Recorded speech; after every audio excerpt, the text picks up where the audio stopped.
So I'm here at Sanibel Causeway. It is May 26th. I can't believe time is flying so fast. It's a little after 8 o'clock. I would have got here sooner, but as everything in life is complicated. So I had to deal with my camera not starting this morning. It's raining big time over in Sanibel. Rainy season has started Sanibel, but the rain is moving to the kind of like east-northeast.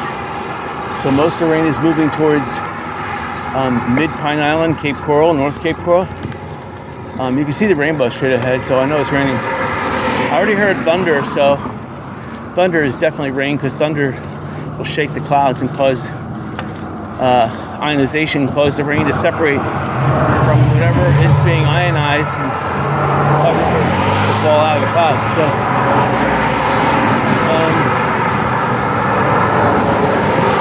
there's two bicyclists ahead of me on the bridge.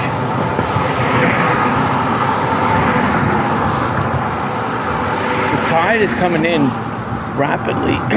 High tide is not till 12 noon, and it's going to be an enormous high tide. Low tide wasn't that low, but it was about 3 o'clock.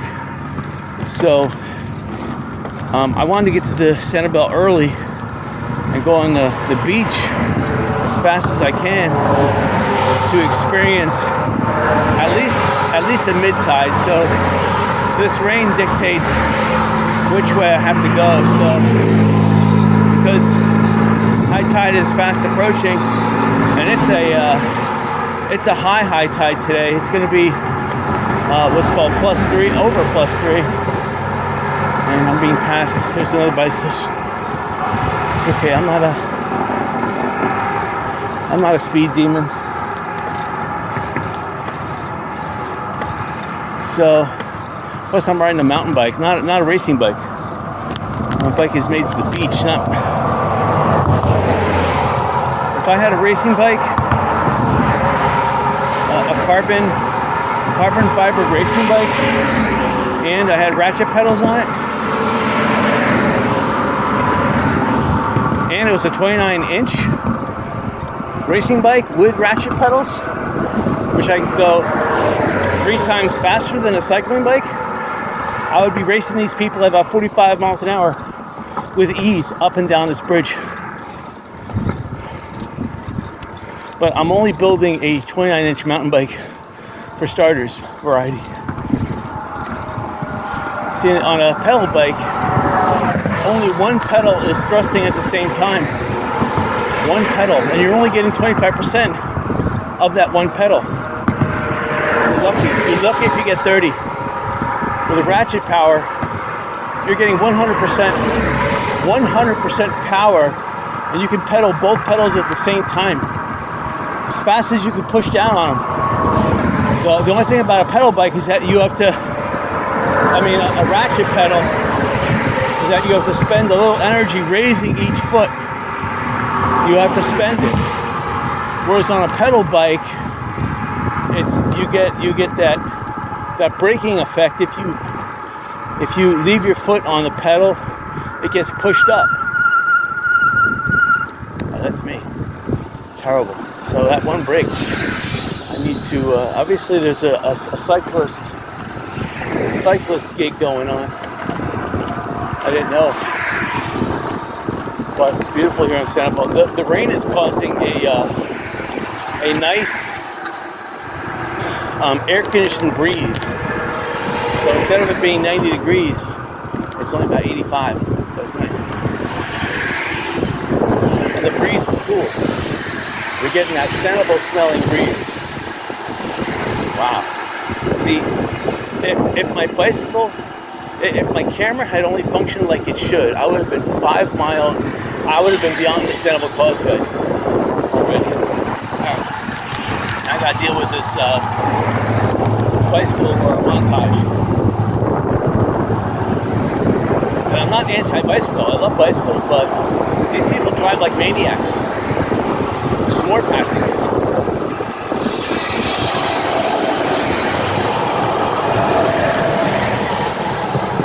it doesn't say that there's 2 lanes here on the cyclists. We just, I'm just pulling over as far as I can to give them space to pass me. All right, so it looks like people are parking on the Sanibel Causeway. This is big news because I'm allowed to do so. Adjust my camera because it's not really adjusting correctly.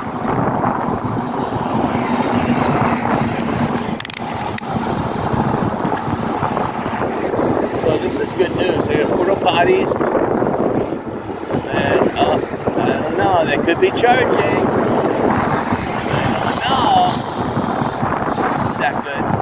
Now, bicycling on the causeway itself here, nicely paved with new asphalt. This is nice.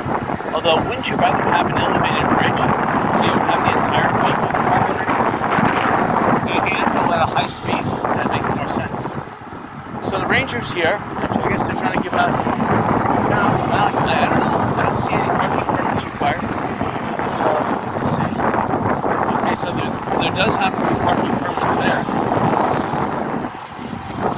It says parking only. That doesn't make any sense.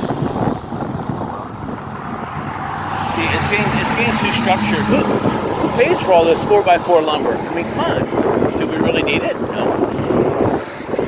And they're blocking off half the beach to park in. What's all that about?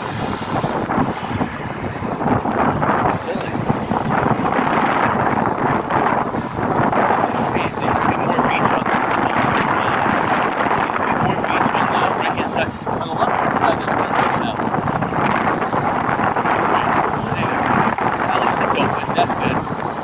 But you have to pay $9 to get here. It's cheaper than Fort Myers Beach, but these people will go on Sanibel, and they will spend some money there. So it's going to help the Sanibel community. As long as they don't charge for parking on the Sanibel Causeway. I said, look at this little dog.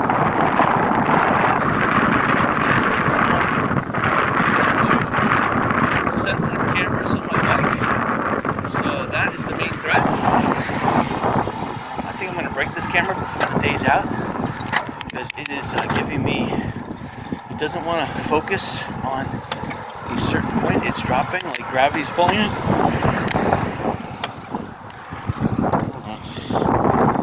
I told you about, this is retarded. Go ahead, adjusted these.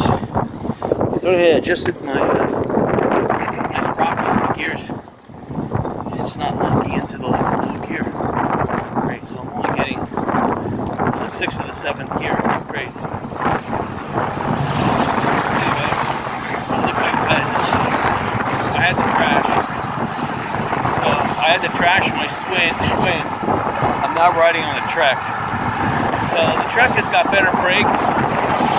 It's got, the frame is bigger.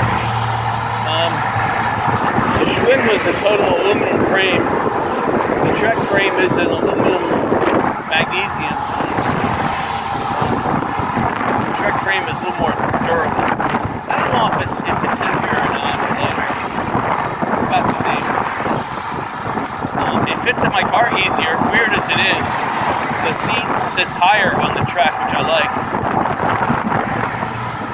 Schwinn, that was more of a kid's bike, I don't know. But I liked it. I do have, I took the gear shifters off my Schwinn and the brake selectors. I kept the wires of the Trek, but I moved the gear shifts off because the truck selectors were in bad shape. The Schwinn selectors were in bad. I had actually put new gear selectors and brake shifters on the Schwinn, and I didn't want to throw them out because the Trek selectors were so horrible.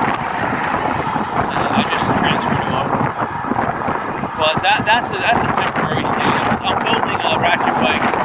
Once that ratchet bike is done, believe me, all other bicycles will be marked for disposal, whether I sell them or park them out, because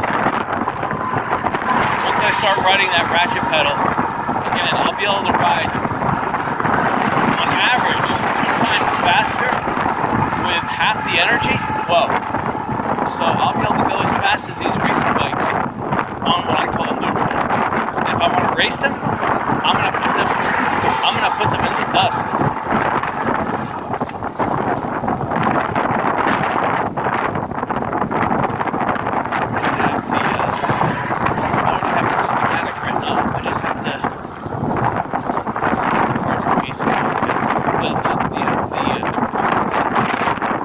I need a ratchet in the main pedal axis, and I need another ratchet. I need a double ratchet in the main pedal axis, and I need a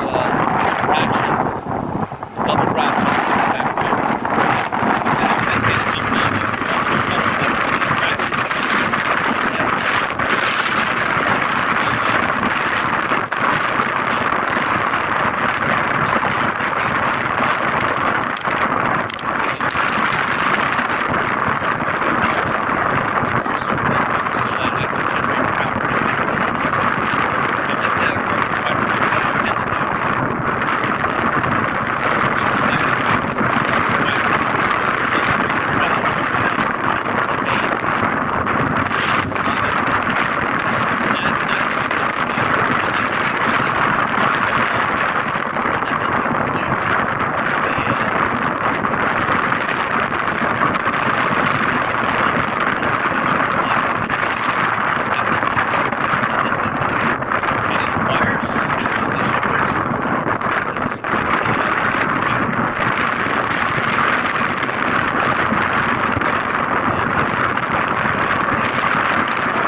Experimental bike.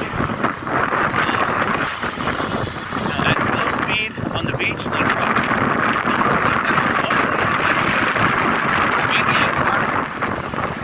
This maniac bicyclist trying to pass me.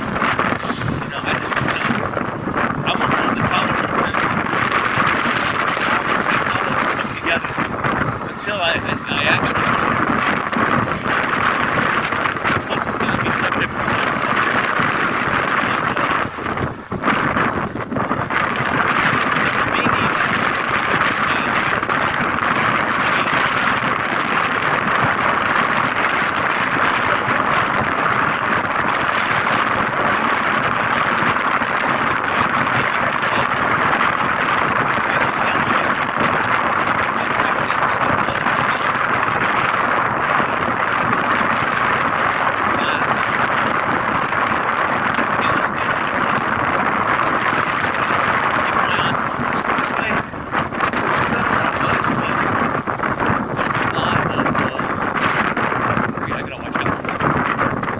Somebody fishing on the coast like someone I knew like 30 years ago. Like shit for that. And I can't get to the hose here. 6 of 7. People are taking advantage of the coastal. It's nice to do. People who like to fish, this new Sanibel Island is really nice. If you like to fish, you can perch yourself in a nice spot here. You get nice wind. There's not that many no-see-ums because the no-see-ums came out last night in droves, right? And see, under the bridge here, you have some nice shade too. There's a lot of rocks. You gotta be careful, but it's gorgeous.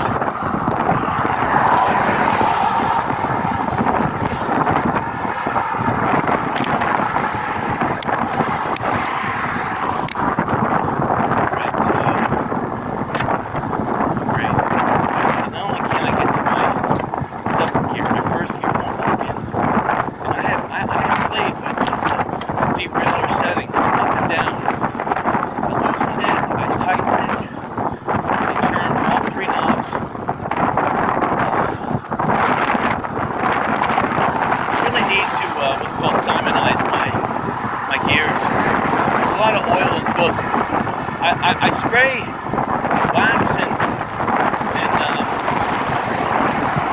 penetrating oil all around there to clean stuff off, but I need to take a toothbrush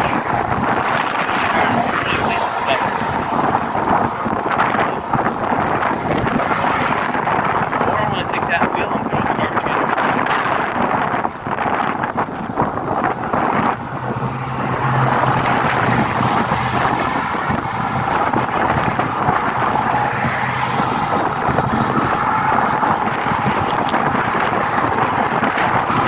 Just gorgeous out. So it's there's like no clouds over Fort Myers. It's blue sky. There's only clouds on the water here. And I can see from the stuff ahead that it's raining on Lake Green. It's raining on still Periwinkle Way. And that's North Periwinkle Way, north of Lake Green, not south of it. So I'm going to go south of Lake Green to the lighthouse. On the beach. Still relatively it's a mid-tide right now, I guess. It's heading so fast high. It's such a fast high tide and a high tide that it would be bordering right now on mid-tide. It's just, and then the weird thing is that not only is this a really, really high tide, it comes in really, really fast. This high tide goes out really fast, and there's a low tide around 7 o'clock p.m. That is really low, so it's weird. But you know, I went out bicycling yesterday midday. I didn't record it. It was like death outside. It was so hot. So they say the Earth is moving through. The sun is belching out solar flares one after another right now. And these solar flares are bigger than the Earth. And it's bellowing them out like one every second right now.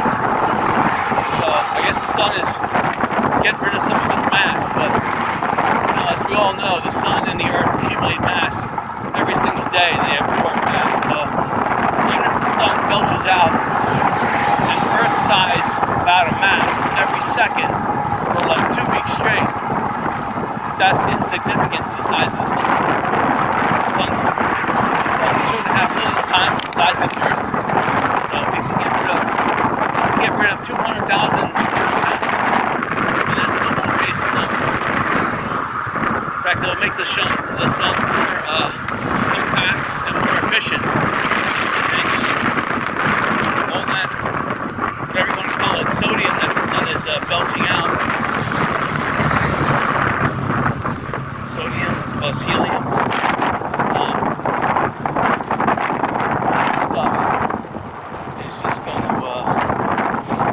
basically be accumulated by asteroids flying in the solar system by Mars. Yeah, Earth will capture it too.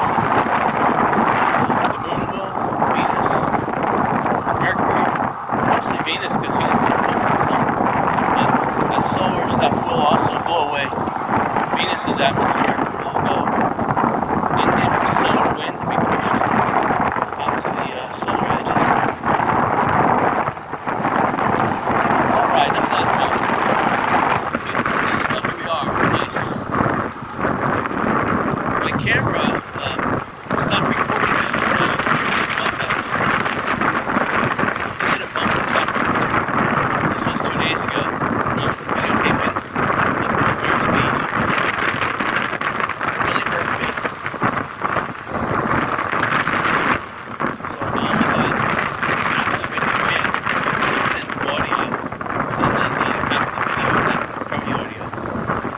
Upload it because, you know, half a video is better than no video. Traffic coming out to Sanibel is really extremely light. This is Memorial Day, so it's still early in the morning, but I would expect a lot more people coming to Sanibel. And if only a token, this is token coming on. I mean, literally, this is worse than even a working weekday. Look at this. I've been talking. How many cars have passed me? It's like 9 in the morning. 0.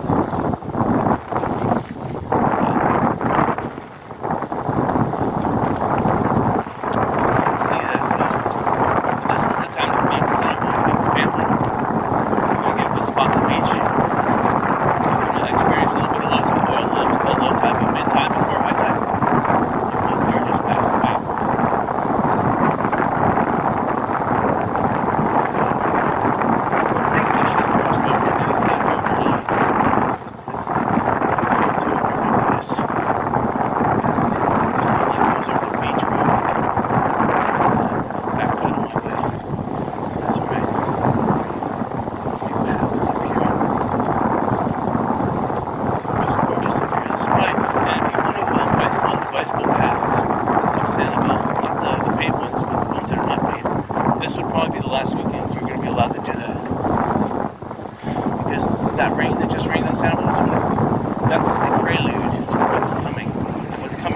deluge.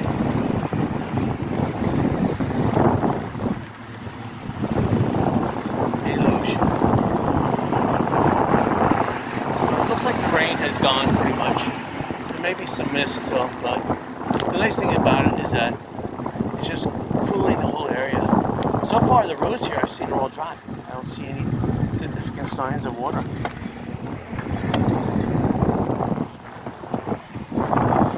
One thing I have noticed is that people have been cutting back Sanibel. They're cutting back the wildlife and making it look more manicured, like Marco Island. I hate that. I want wildness. So that means there's too much time on their hands. So this gas station's for sale. So if you want to buy this gas station, there's only one working gas station on Sanibel. That's the Rebel Gas.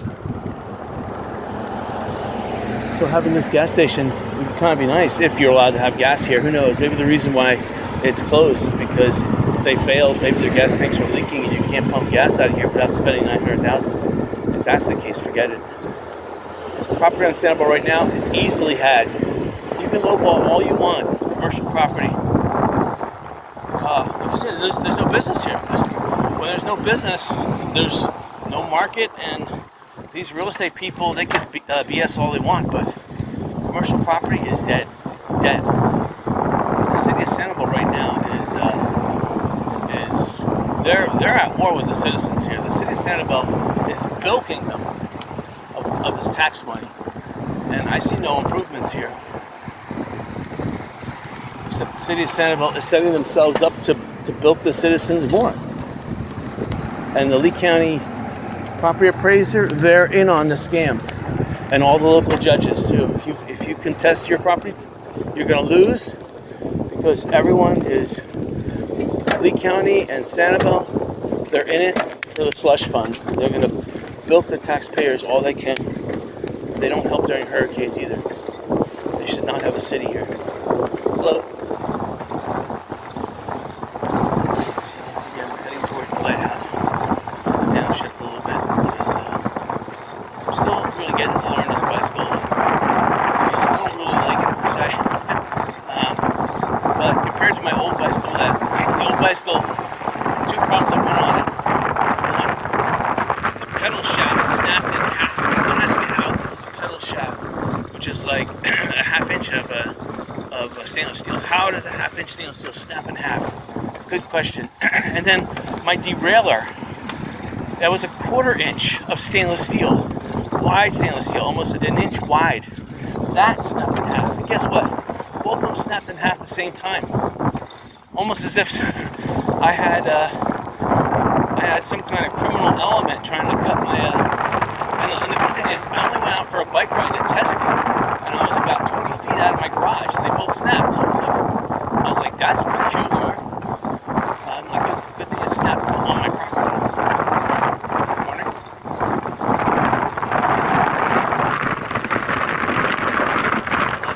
That's good. I see more. Wow. So Billy bicycles in Sanibel still good. It's just gorgeous out right now. All these clouds. These people thought it'd be raining, so they can bicycle. Look.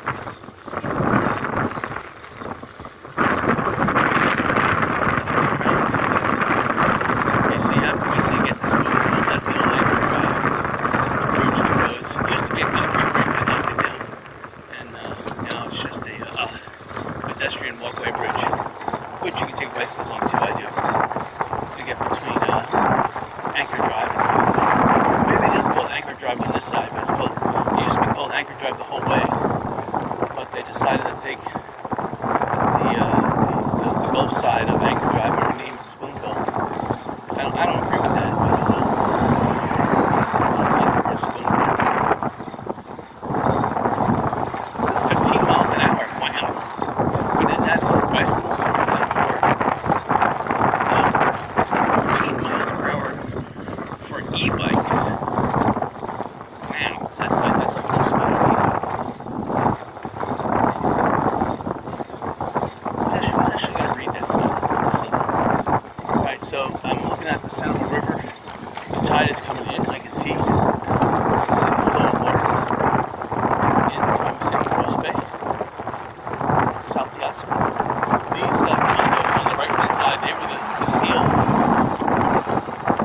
steel of the late 70s, early 80s. You can get them in 1978 for $19,000 each. And if you were smart and bought the second floor, within a decade, you survived all the storms. You wouldn't have to put any property maintenance in. The lower floors got hit with a couple of tropical storms, flooded. But the upper floors were okay. You could have sold it for between $400,000 and $500,000 10 years later. So yeah, I made a mistake. I even had the money on one of them. Could have bought one of them, rented it out, made back my rent within a year.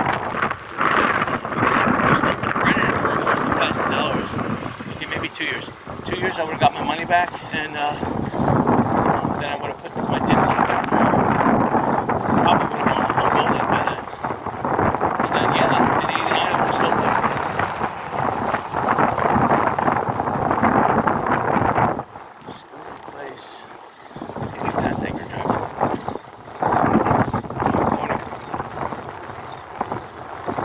So all these people living now are rich and retired.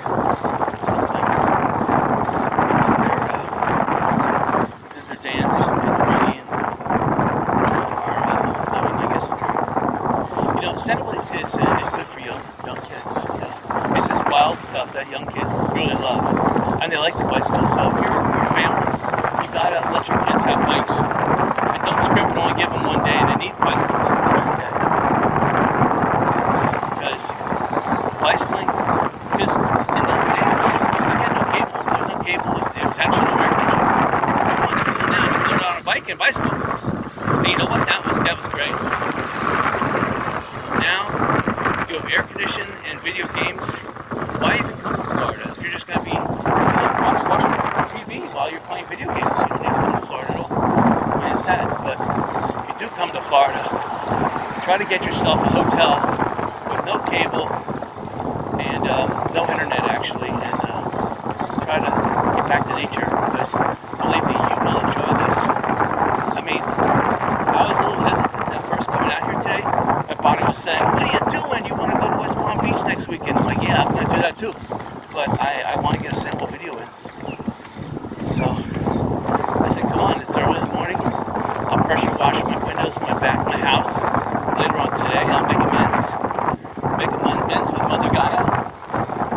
Yeah. Morning. So bagels and deli, that's open. So it looks like this lighthouse area is fully open, which is good. It's not business here. I mean, there used to be the Lighthouse Cafe there. They moved to where Joey's Hamburgers is. I don't know how. I'll see them on the way back. Morning.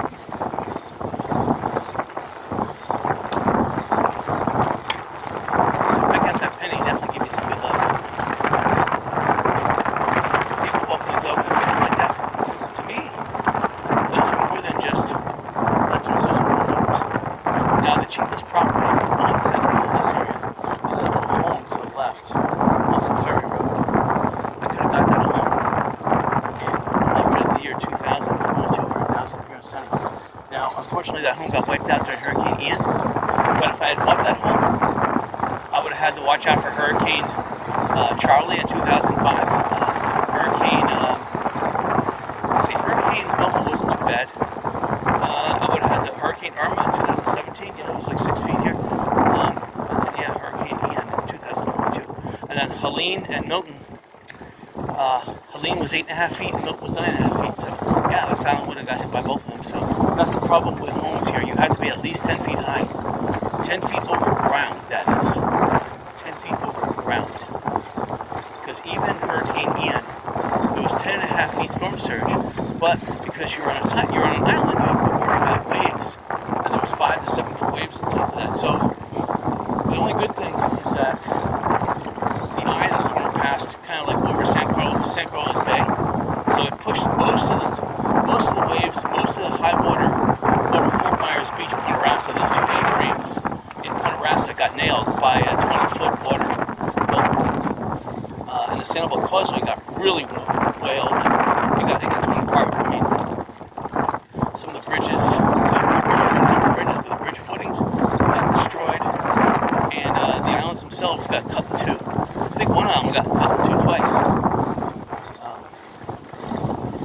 You see, they're cutting down a lot of the leftover Australian pines in this area. And what they're leaving in its place are these banyan ugly trees. Which I prefer the Australian pine rather than a banyan tree. But they got these sea grape trees here, which again, they're okay looking. I don't mind a sea grape tree. You got this mangrove looking tree, which is like a deciduous tree. That's where actually, I should went over to the pier first. Hold on, I'm gonna make a little side trip. Okay, this is interesting how they have all this sand over the road here. There is asphalt, believe it or not, below this. Sand. When you park in this area around midday today, that's sand. It's not like it's going to be 30 degrees because it's going to be like a sun. The sand is sun glass, and it's going to reflect the sunlight. So sunlight coming down, the sunlight being reflected coming back up, it's going to be under 30 degrees. So you got to be careful about that stuff too. The sand's not too bad.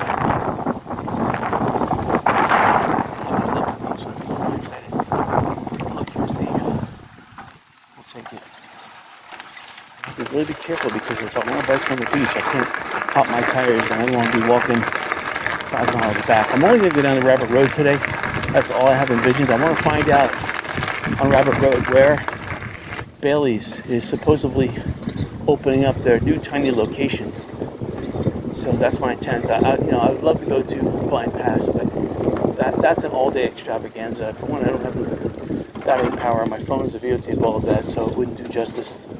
I don't even know if I have the battery power to do what I'm doing today, but we'll see. It's going to be a long video. It's definitely going to be 25 gigs, and I know, I think YouTube has a limit of 25 gigs. I may have to actually cut it down a bit, so it may be cut a little bit.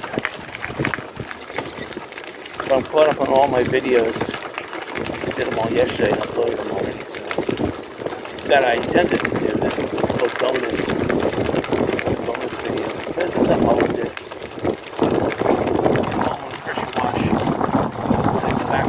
Sliders in my back windows, and I'm on sand. Oh wow, they have it blocked off.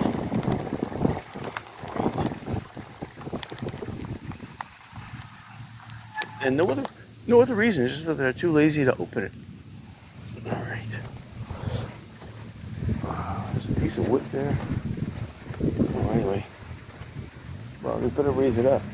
See, this part of the beach is raised up, and look at that, they put even a berm around the lighthouse. I mean, if you understand Hurricane Ian like I understand Hurricane Ian, this berm and this little fence, this is not going to prevent anything.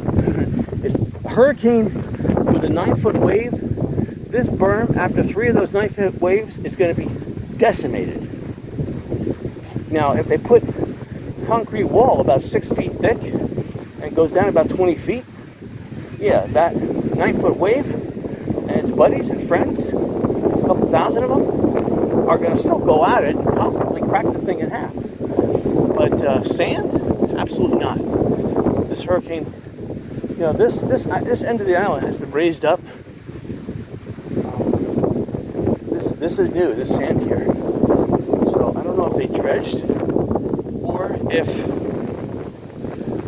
the last couple of storms have dumped sand up here, but you can see from the road there, we're about 6 to 7 feet higher at this point.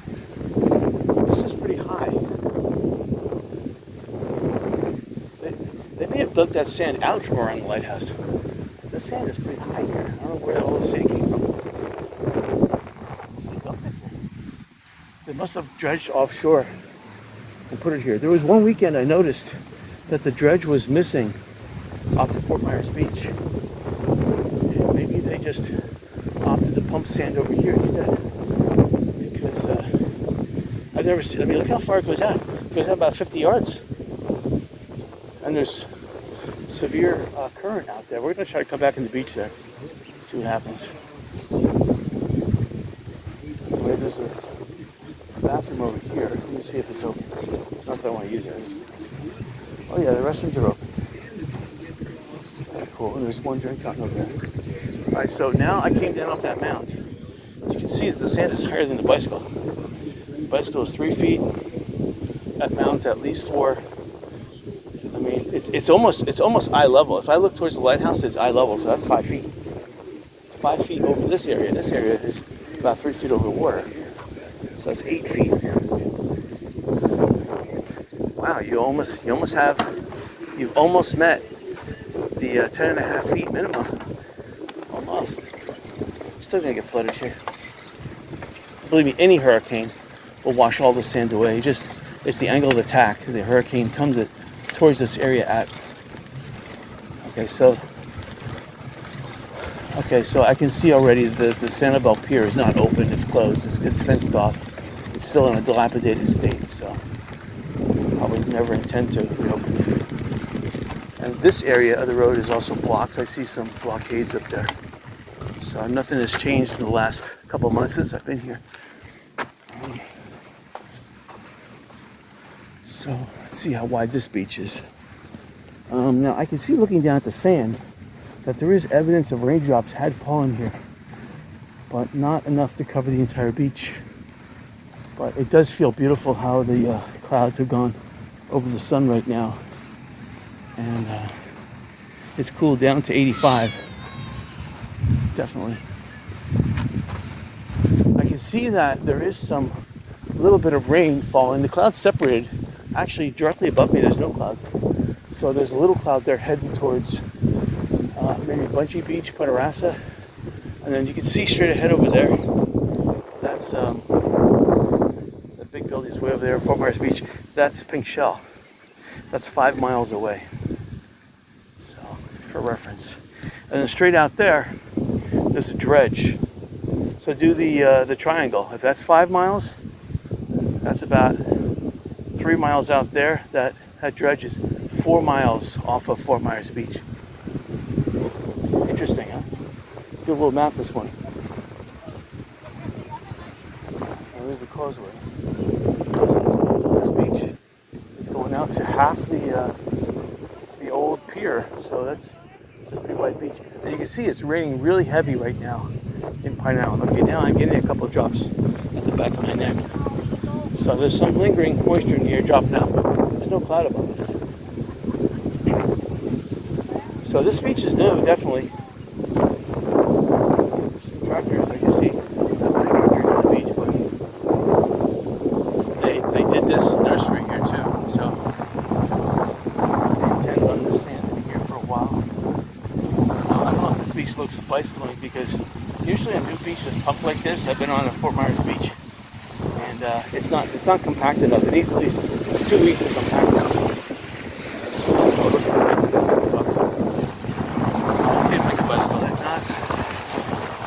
Walk it around the terminal. You can see the longshore current is heading in towards San Carlos Bay, in towards Pilot Sound. I can't even bicycle. It's too soft here. I'm digging into the beach. Let me try it over here. Oh no.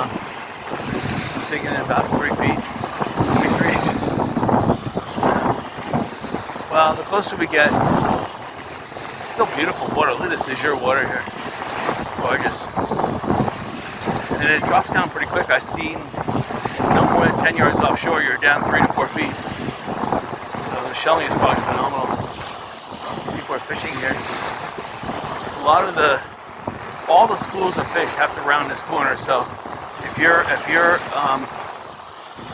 fish and prey, this is where you want to set your ambush. Talking about Trump ambushing the South African president. This is where the schools of fish, the fish of prey, they ambush in this area.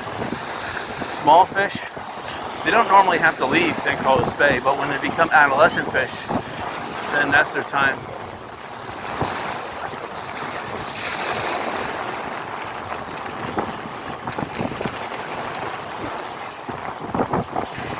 It's gorgeous, it's like I said. Alright, so walk a little faster here. Alright. So we're going to go around the bend here and just gorgeous. See these last final distant clouds are ready to rain out before they get to the beach. That's okay, they're blocking the sun and they get lost in the water.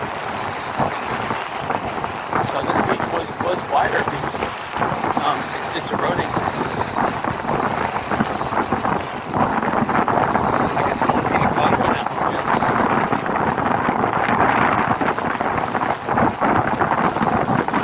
Towards the rain.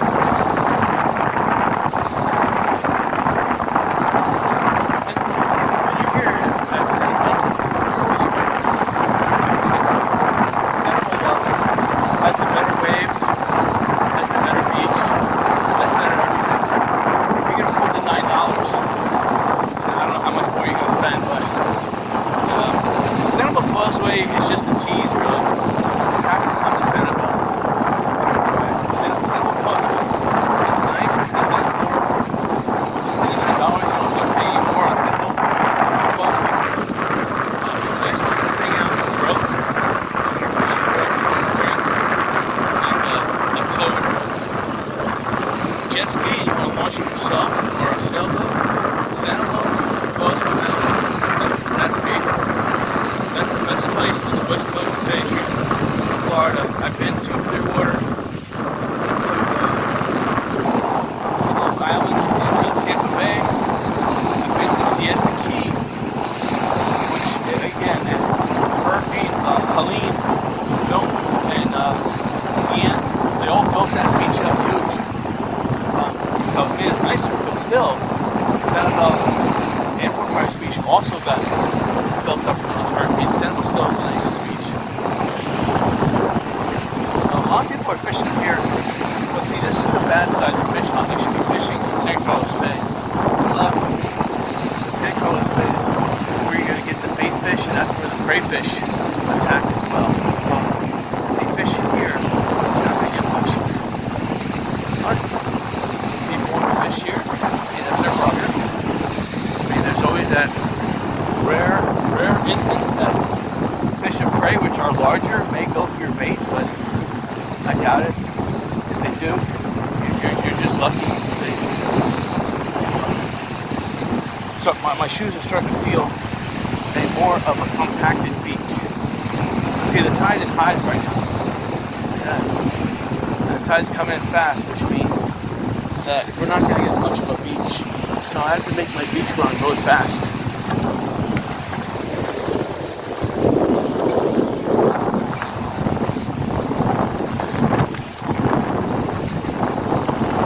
A lot of people have these shell scooters. So this is I just passed one with one. I see two coming up. So I don't know. It's interesting. Oh, sorry. Thank you. Like they own the beach. I apologize if I said at the beach, but it's like I'm walking the beach too. I got out of their way a little bit. Trying to walk with a bicycle in an area where there's minimal seashells. You can't expect me to bicycle in an area that the bicycle can't bicycle.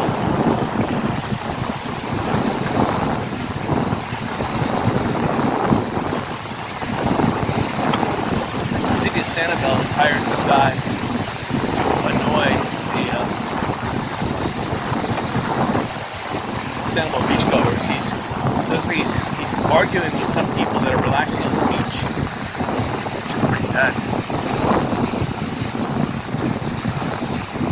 Especially when these people are paying up to $5 an hour to park here.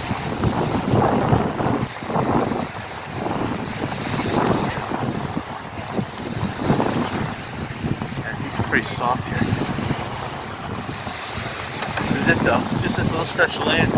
Everywhere else is too soft. If I lose this stretch of land here, I'm going to have to exit the beach. I like that this little strip of land though is devoid of most seashells. So I can take more of my attention and zoom it around and look at everybody and everything. This is making the bicycle a lot easier. Carefully, it's not that compact though. It's a little soft.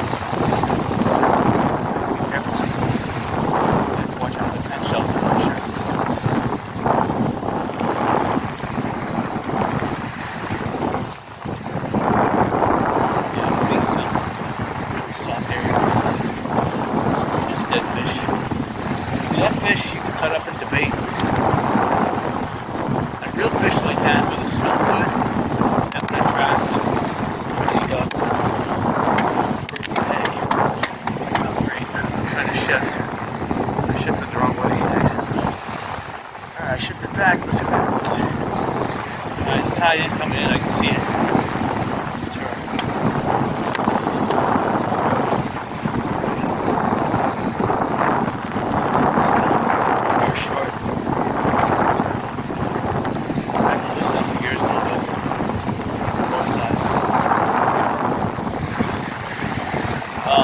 Getting really soft.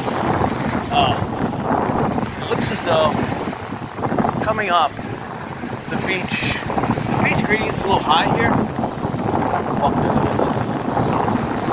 But it looks like coming up. I'll bicycle the beach all the way to Sanibel Island West. Actually, no, I'll go all the way down to the old Hilton Inn, which is the Sanibel Inn, which used to be called Best Western Shell Harbor.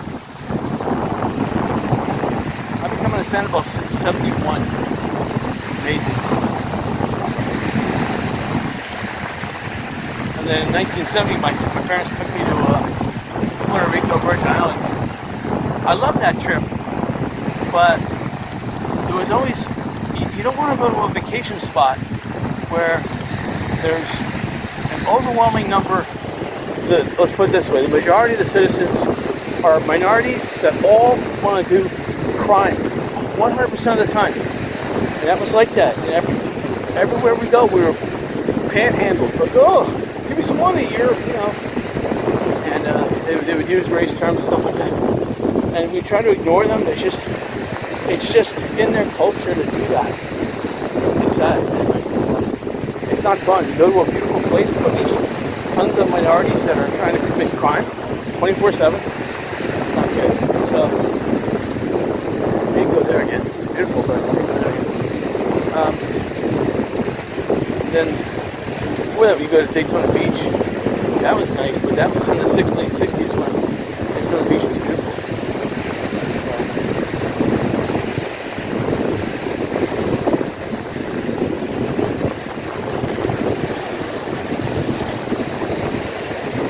Alright, so coming up here, it looks like there's a shelf.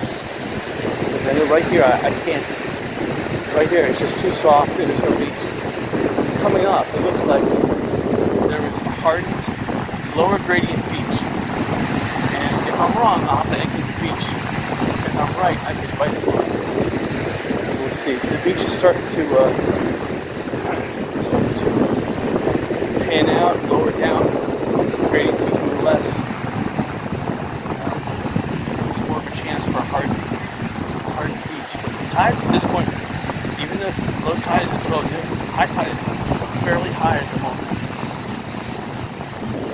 Just think with high tide, it's going to be 1 more foot higher. So we're probably at near 2 feet right now in tide height.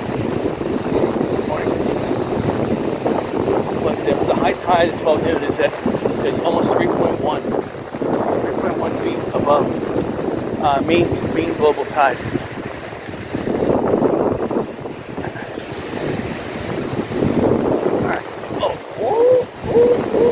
It looks like it's gonna hold. That low here, it's still sinking in a little bit, but my observation was correct. There's a lot more seashells here, though. That's a problem. So I have to dodge them. I'm swerving to pick up some speed. Look, you can see how devoid the beach is of people. It's pretty sad. Definitely the water is coming in. Right here looks a little bit better. I can't hit a sharp seashell. That's the worst thing that can happen. Bicycling on the beaches, I'm telling you, if you're into bicycling and you're just like into racing bikes, you just bicycle on the road really fast, you're putting yourself in danger for no good reason. And I'm telling you, you're having a stressful outing. So when you're bicycling on the beach, there's no stress here. You're not really putting yourself in danger. Meeting people is nice. Hold on, I got it. morning. Alright, so this was like a little sandbar that now is becoming like one of those tidal bars. But it's joining back to the beach up here. And up here it looks like the pedaling is a little bit there. Sanibel definitely is a family-oriented spot. I would highly recommend it. Of course, you have to have the cash. Now, areas of Sanibel that are, I wouldn't call them affordable because most of the affordable accommodations on Sanibel got wiped out during Hurricane Ian. If you can find an Airbnb to rent for a month, believe me, that's cost effective. You get all your accommodations. You may not be right on the water, but maybe the accommodations will come with bicycles. If that's the case, believe me, bicycle is minimum $20-$25 a day to rent. So if you have a family of 4, that's $80 extra a day. If you could rent, oh man, I'm running out of room again. If you could rent a Airbnb or someone's condo or something that comes with bicycles, that's a major accommodation because on Sanibel, you want to go for a bicycle ride in the evening. You do. There's a lot of bicycle paths on Sanibel. You want to go for one in the morning. If you're fishing, you want to go bicycle fishing. You want to take your bicycle to a canal. You might even want to go across the causeway and try your hand at fishing on the causeway. I mean, it's something you want to do. Now, one thing I've noticed is that there's hardly any seagulls here on the beach. I've noticed that on Fort Myers Beach too. I guess people are not sharing their food. The seagulls have moved on, I guess. I don't know. But there's not that many seagulls. There's a heron.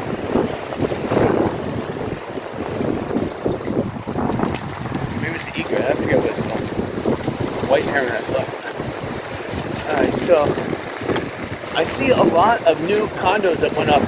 We're passing by the Colony right now, and I see a lot of new condos that have been built since the Hurricane Ian. Again, commercial property, it's a buyer's market. I say buyer's market, I mean big time buyer's market. The seller will drop his price, whatever they want to sell. Morning. You can see the tides coming in because this yellow seaweed is bunching up. That's a sign the tide's coming in. It's forming like an artificial barrier as the tide comes in and pushes it up onto the beach. But luckily, it's causing a nice barrier for me to bicycle on. Yeah, come noon, forget it. I won't be able to bicycle here. The water will be a foot, 0.1 higher. Okay, it looks like there's a B-25 flying over the water here.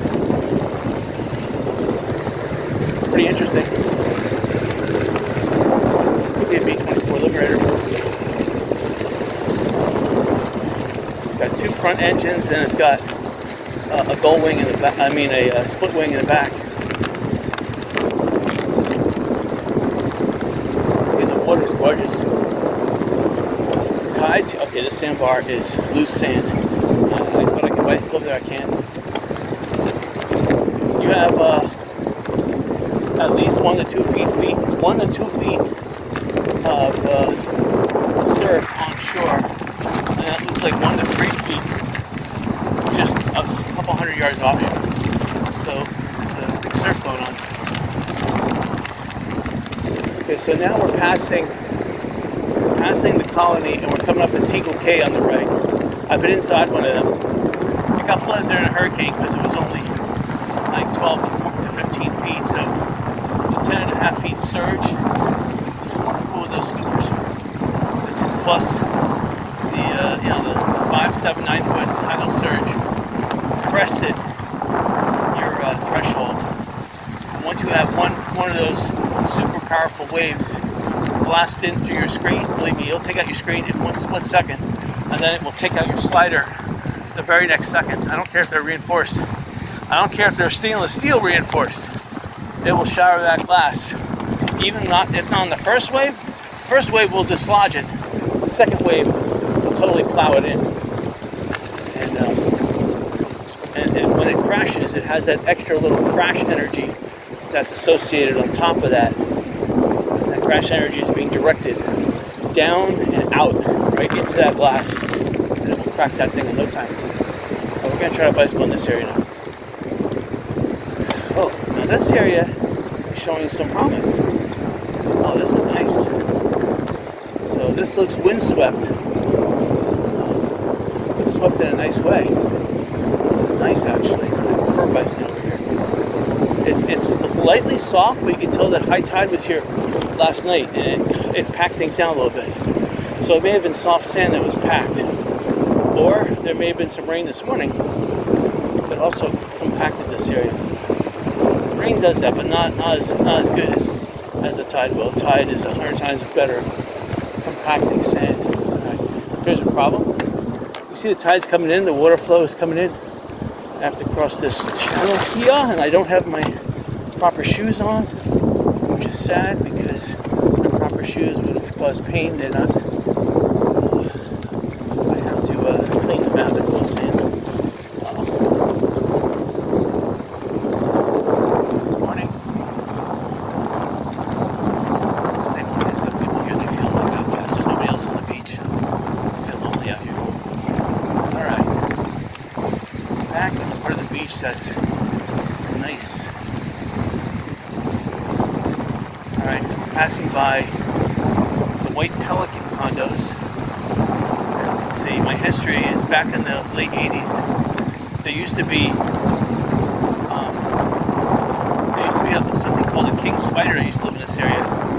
And it's as big as a king crab, but it used to make big nylon webs up in the sky to catch animals.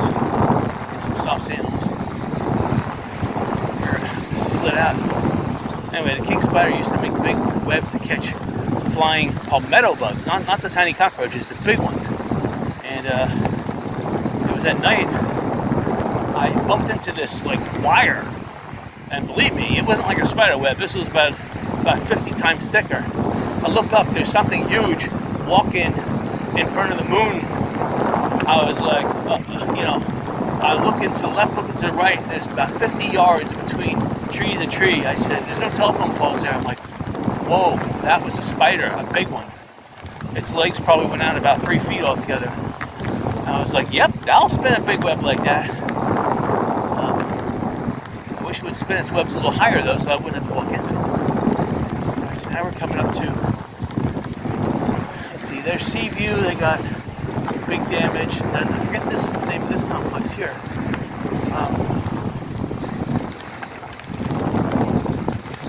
Seaview's coming up. I stand corrected. I'm getting mixed up here because I'm trying to stay off the soft sand. It's becoming a challenge. Alright, so Sandalfoot is completely wiped out. They had the best hot tub. You can see again, the people on the beach here. If you come to Sanibel, you almost get the beach to yourself. Seashelling must be fantastic.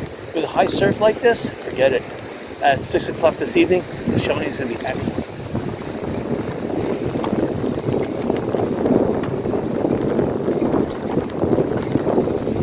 So, ever since before Hurricane Ian, Sanibel was crowded. After Hurricane Ian, it's been desolate. Right now, this is as desolate comes. So if you want to get away from it all, believe me, you got it right here. Okay, this is Sandalfoot coming up, the red roofs. Just my camera again because it's bouncing around. Great. Just drop some sweat on my phone. Well, some people are in the water. I would go in the water only with surf walkers, especially with this high surf. It's rolling seashells and big ones, and sharp, pointy, extrusions. I've seen a lot of sandcastles, so people have been enjoying themselves. Children here. I think this child is building all the sandcastles. He seems to own the beach. He loves it.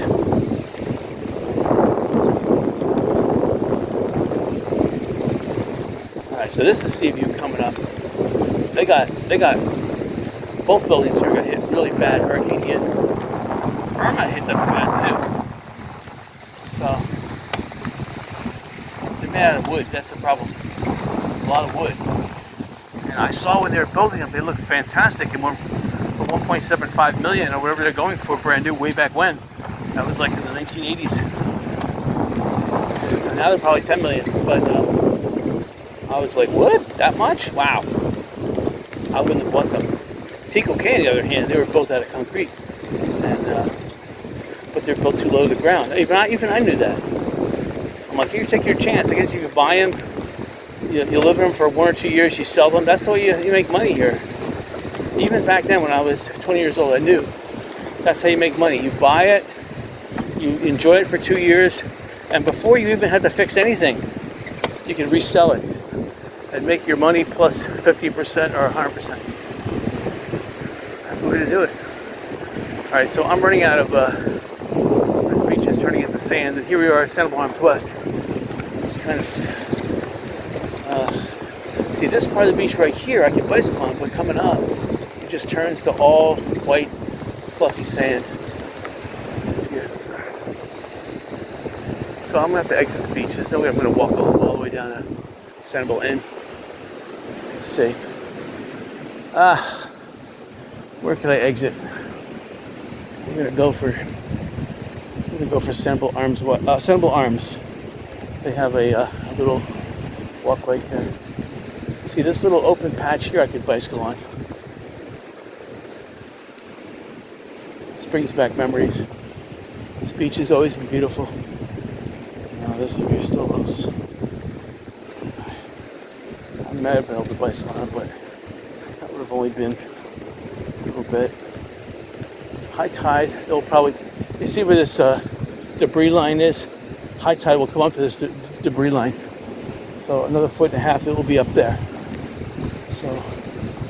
So this, I mean, this will be a gorgeous beach. It'll be very shallow. There'll be lots of seashells. It'll compact this beach really nice, but this is going to be one of the highest high tides. Get the moon sun alignment here.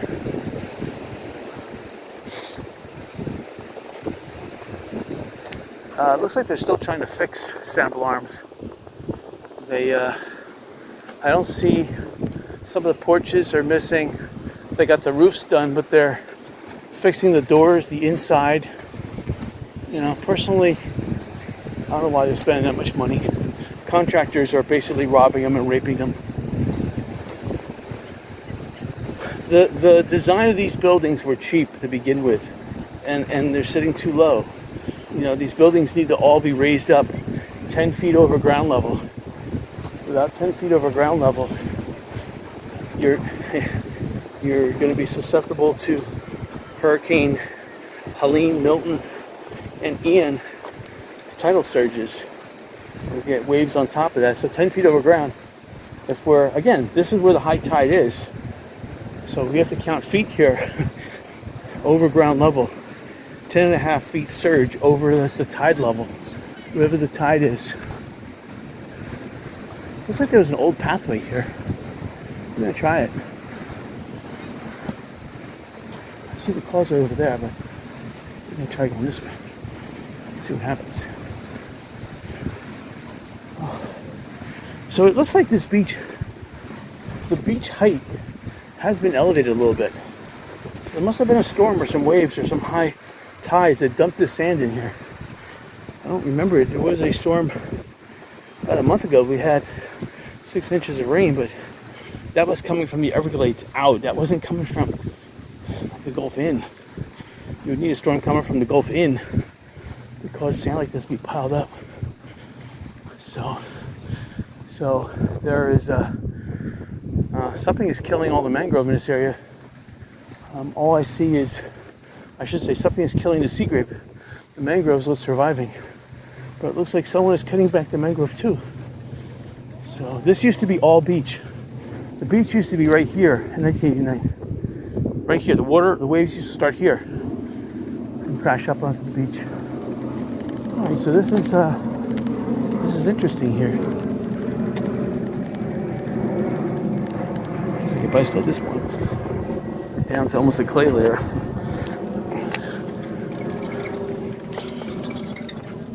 don't know if we're gonna make it. Try. Oh wow.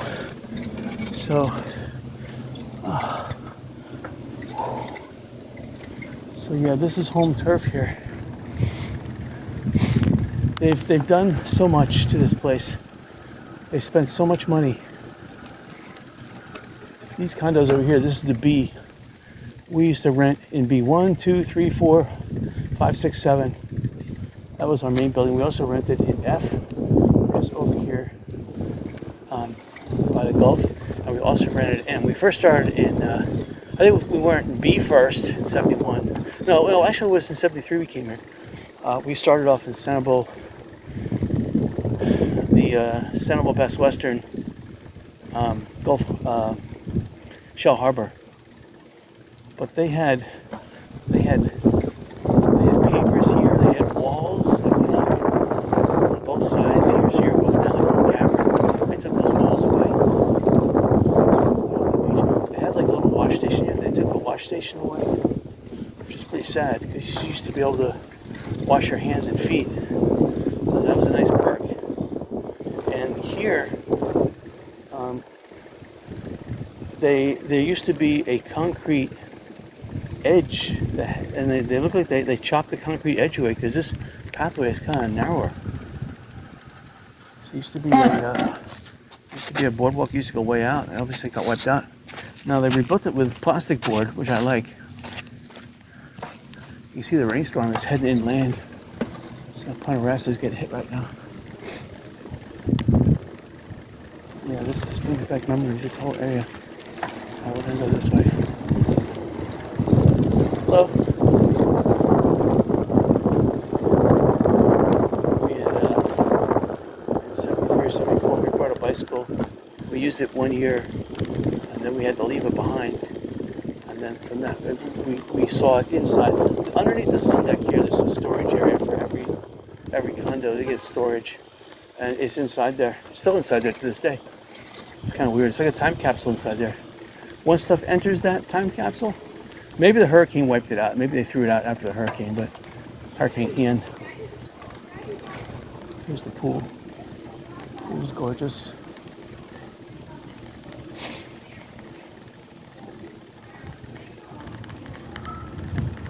And buying a second level would have been awesome. Morning. Morning. Beach, excited. I'd be excited too. Again, if you could rent someone, that's the way to go.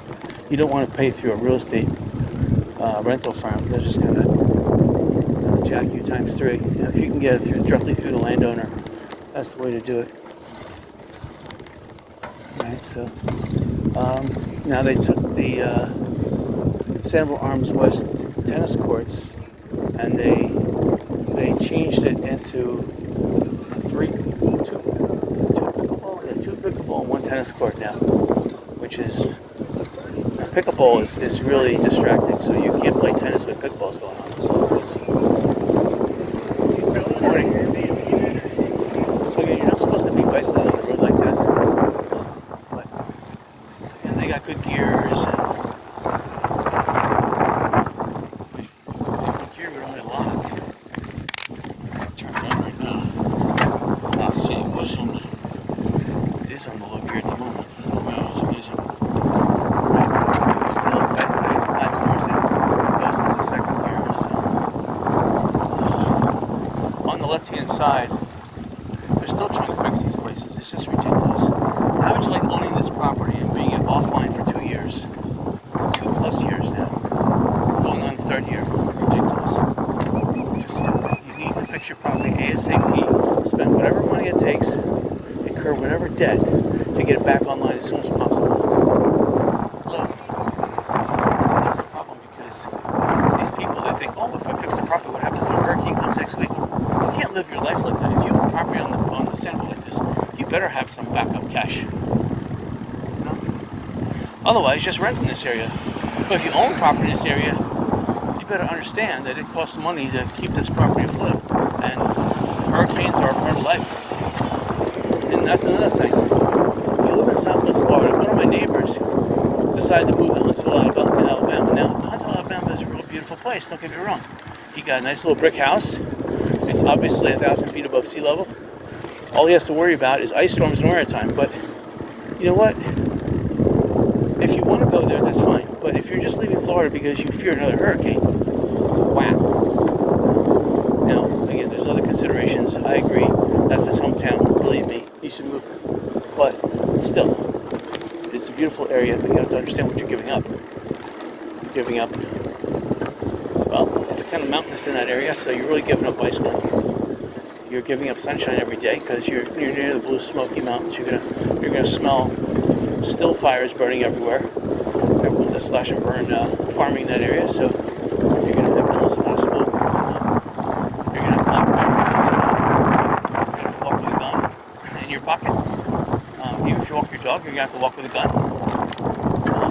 I mean, yeah, but there's other things about it that are nice. Beautiful air, beautiful trees. Go hiking, go kayaking in the stream. But in the summertime, there's mosquitoes beyond belief up there. There's poison ivy up there too. I have to be concerned with that, and that's the problem with summertime. If I want to go out and walk through the woods, I'd get poison ivy like crazy. Not good. So this area of Florida, believe it or not, you just have to endure the summer. It's not really enduring. You need the sweat. Your body needs to get rid of this fat. Sweating is good. So regardless of where you are in the summertime in the United States, it's all hot. You're gonna sweat. So, and then in the wintertime it's hot too. But you just have to endure it. That's it. You need a good sweat. But you're gonna get old, have a heart attack.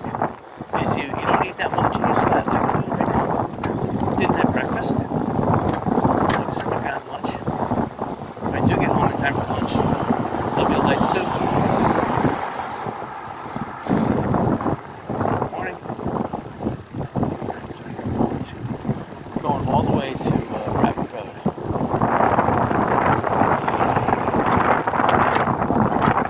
Follow the coast. The coast road here.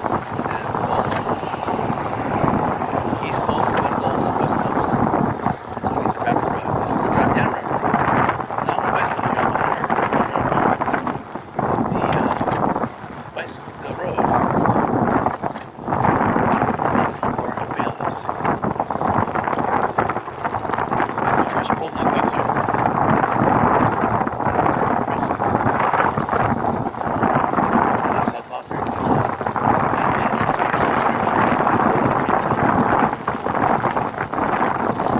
About my phone being mounted the way it is. There's a slight brushing of the mounting bungee that's causing the phone to stay on. So it's burning twice the power that would normally burn. Oh shit. Thank you. Boy, good on the bicycle business. There's people up there. That bicycle works there.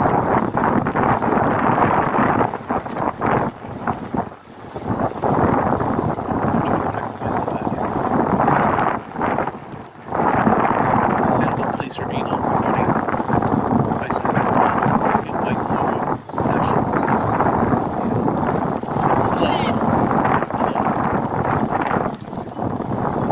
So coming up is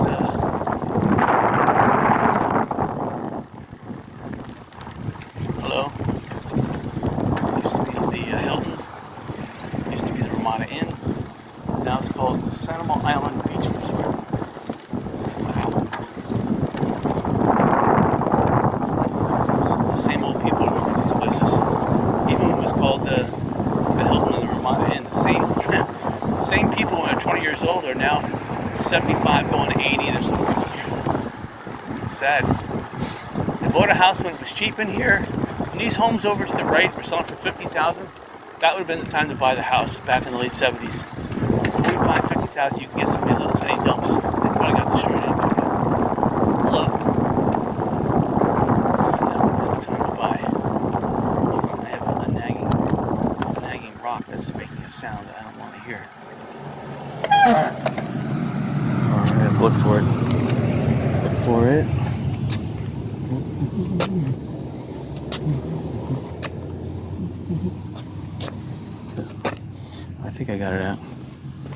All right. Otherwise, you keep a rock like that in the tire, it will actually push the tire. Repeated pushings up and down through the rubber goes up. All right. So now we're getting a little sea breeze with the cloud breeze. So it's really nice. Just a gorgeous morning. I did put sunblock on. Wearing a white shirt, black pants. Like my sunglasses in my hat.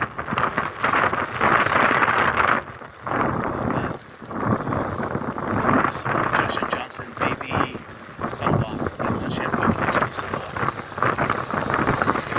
See how many people play tennis these days? Tennis courts are expendable. Like these people spend a lot of money here. They kept one of their tennis courts and they turned the other one into 2 pickleball. That's what the trend's going. Pickleball is cheaper to play. So why keep the tennis court? It costs half as much to maintain, half as much wear and tear. So they took one of the tennis courts and made 2 pickleball and a basketball, basically. No one's playing either. No one's playing basketball, pickleball, or tennis. So it looks like they're adding some sand to add some elevation. Maybe they're they took out their pools. Now they're putting in some irrigation. And they're contouring the landscape. Back in, debatable. No one's going to partake in the pool because the rents are too high, because the taxes are too high, because the property appraiser and City of Sanibel are in cahoots to rob the homeowners here, basically attacking them, which is not right. And Sanibel is exempt from Proposition 13, Save Our Homes, so they could tax you whatever they want. So now you're caught between a rock and a hard place because there's no one wants to call Sanibel because there's not enough people here anymore. There's no demand. So real estate prices are starting to fall across the board, mostly commercial, but residential is coming if it hasn't come along. You already had a deflation since Hurricane Ian. Everybody wanted to sell, so you already had an initial 20% deflation. I'm not sure how much is deflated, but you have these, the investors came in right after Hurricane Ian, thinking that it would be just a momentary lapse. It wasn't. And now those investors are wanting to sell. Some of the long-term holders now are saying, you know what, it's time to sell. But you don't see it, but just about 3/4 of all the property both sides of the road is for sale. So if you're a buyer and it's a buyer's market, you can basically offer 50% if you want. 80% usually is the price. That's the mark. You can offer 80% of ask price, you can buy the place.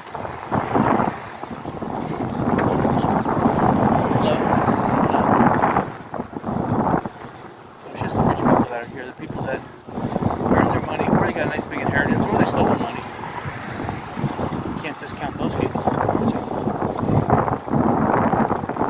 All those ex-FBI agents who filmed this reign of terror. Like people who stole $10 trillion they stole from his treasury. Enjoying themselves. These pickleball courts are open to the public, so there's a lot of people who play pickleball. So, and the reason why they have it there is because they know that these pickleball people are going to be hungry, so they're going to stop at windows and order to sell out. It's good marketing.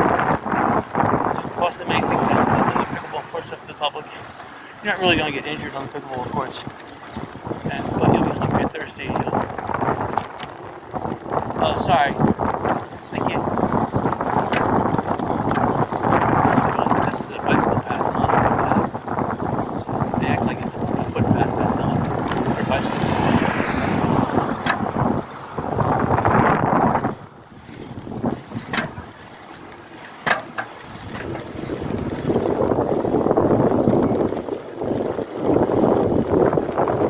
So coming up on the left-hand side, Gulf Side Place.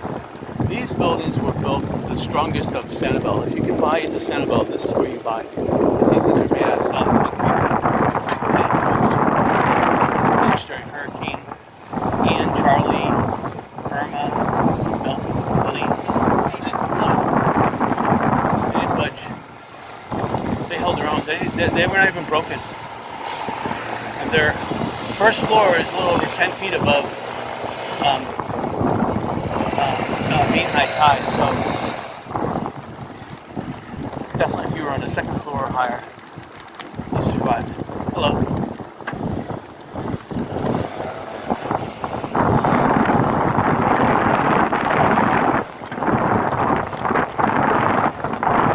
Remember the ring inside, there was a little wooden bridge. It got destroyed. They put a plank of wood there, but it used to be, people used to be able to walk. Start at the 9th mile, whatever it was. Again, the latest to do these days because it just takes a lot of money and time. Who wants to play golf alone? Court fees alone are getting expensive. You can still get them off island, like at the cheap places like the Fort Myers Country Club or Whiskey Creek. You might be able to still get them between $25 and $45, and that gives you a cart. And you can definitely get, like, after I think it's 11 a.m. you get half green fees, so you might be able to get as low as $20 if you're lucky to get on after 11.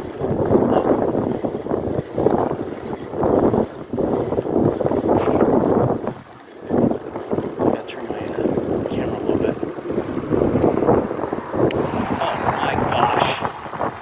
This is just traumatic. Alright, so the camera just broke, of course. Which is fantastic. Oh my gosh. Not only that, this is a new camera mount I just put on. I'm not even touching it right now, so the camera's wobbling.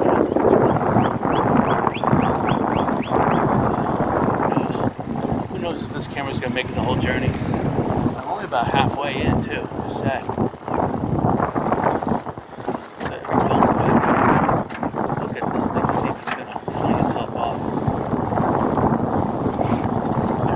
Had one broke. I had a camera mount just broke. I just put this new one on. Obviously just new to me, but obviously it's made of more inferior plastic. I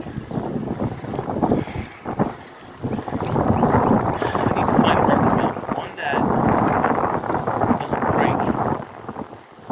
I have a couple extra. I have a Velcro mount. Let me try that. I'm just sad that this thing doesn't break.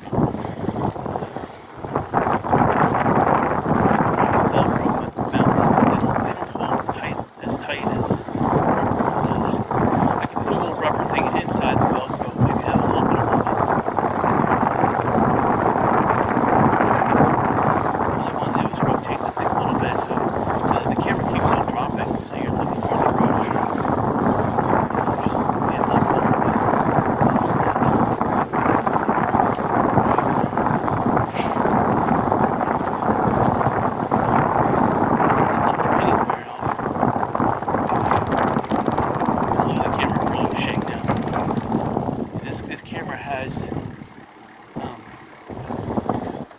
that motion stability thing when it's recording, but I doubt it. It's stabilizing the camera now while it's shaking.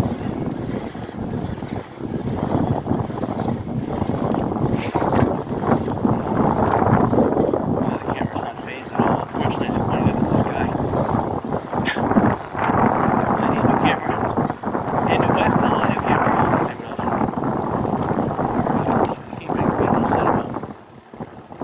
The wind is still about 1 mile per hour, but it's died down a little bit. There is a cloud over the sun, so it's making things a little more drivable. This is the Algiers. This used to be a car ferry in 1960 and before. Only to get on Sanibel, there was 2 car ferries. Hurricane Donna put an end to that. Wiped out ferry landing on Sanibel. That's where the ferry road comes from. By the lighthouse, that's where the ferries used to empty out. That's how I used to get onto Sanibel. Panarasa, right where the Sanibel toll bridge is right now, used to be where the old ferry launch was. And believe me, in 71, you can still see it. You're like, hey, it looks like a ferry launch, because it was still noticeable.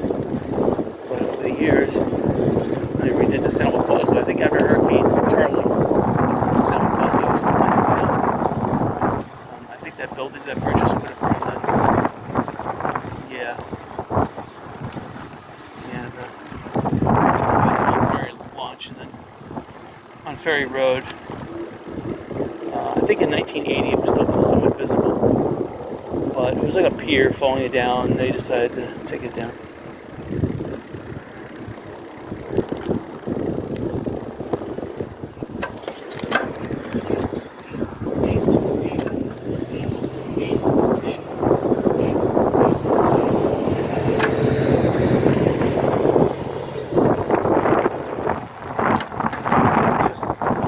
Straight ahead there was a little range coming that's headed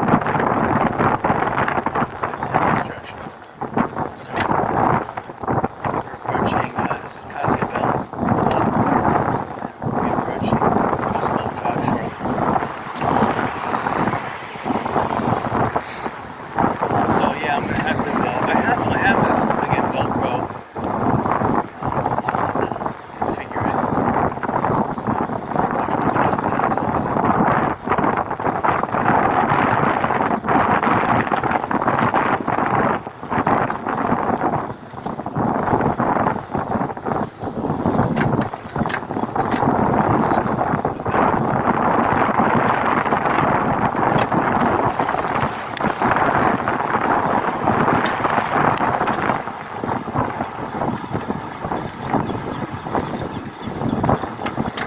See, the problem is that when the gears keep on changing like that, you're losing thrust.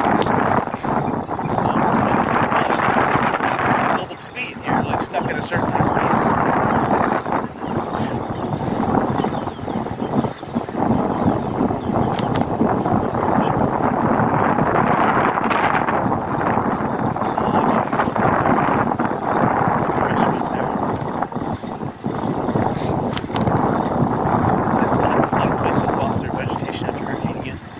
Saltwater intrusion in the grass. It takes like 5 years for salt to work its way out. We're still in that 5 year, 2027. And we had some salt 2 years in a row from Milton and Helene, so really, we got since 2024, so 2029 is where grass may start growing. Unless they do a lot of pumping water and water those lines daily. Across the street over there, looks like they water them like daily. You may be able to wash the salt out if you want. I can see Grove Street is still severely inundated with salt. I want to play with this camera, but I know if I touch it, I'm going to break it.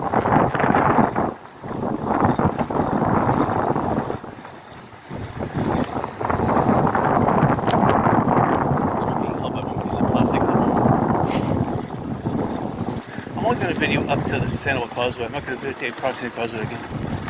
So we'll see.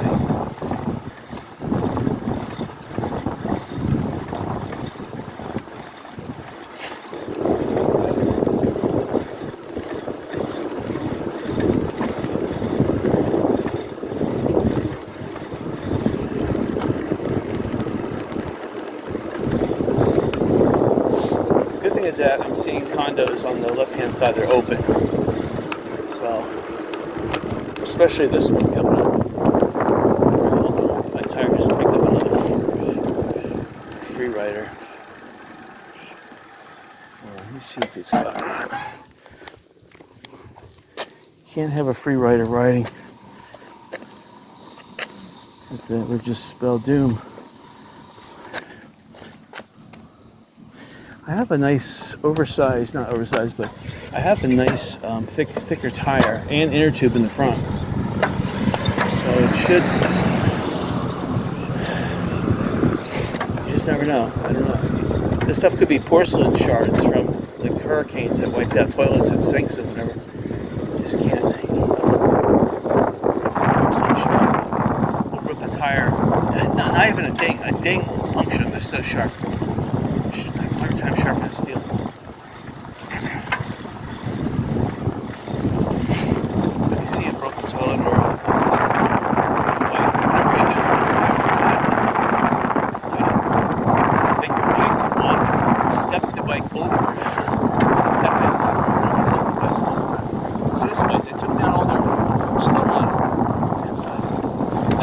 Contractors are robbing and stealing these people.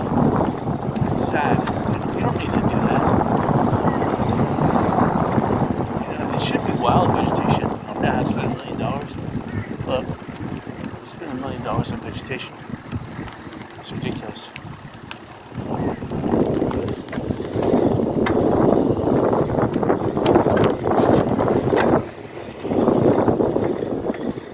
So you can see saltwater intrusion. It's like all this mangrove took it. After a couple of years, mangrove becomes, it looks like, just by looking at this, becomes salt intolerable. And then boom, salt water hits it and kills it all. So it's like the freshwater mangrove grows really good because it's fresh water, but then salt water hits it, and next thing you know, it's dead.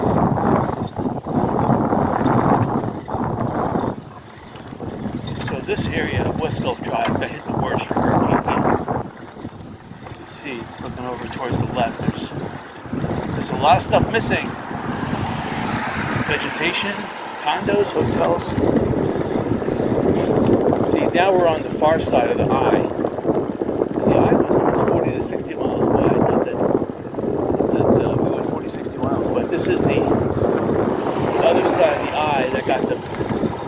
When the hurricane passed, then it brought big waves on shore with the 10-foot storm surge. So it wasn't the approach, it was the leaving of the area. This one got hit the worst.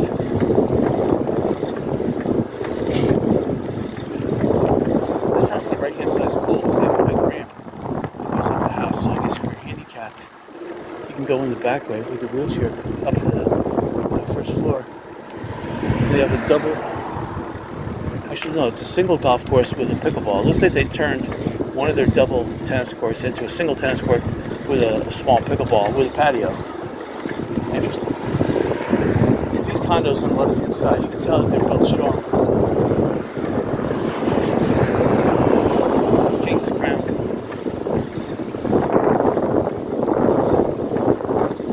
But imagine if all these condos were online. Look at all these condos are still offline. You have to have these condos online for businesses to want to come back to Sanibel. Oh, I was at 10 miles an hour. Sweet. Sweet. Yeah, 10 my old bicycle, my average speed was 8, which is sad. Actually, no, I had between 11 and 13. So once I fix these gears, I can get the low gear working again properly without shifting like it's doing. I'll be back with 13. Plus, I was admiring everything. I wasn't going as fast as I wanted. Now, this is new. This condo on the left-hand side. It's amazing. Shalimar. Wow. Yeah, that's cool. Modern technology, so that's goodbye. Hello. Good investment. That's the thing. If you could knock down your old building, build a new building within 2 years, your old building, and you can't even get it back up and running in 2 years, it's worth knocking your building down, building a new one. Big shit. It's ridiculous. Build a new one that's 15 to 20 feet above mean high tide. That way you'll never have to worry about flooding again. You build out of concrete, you are set.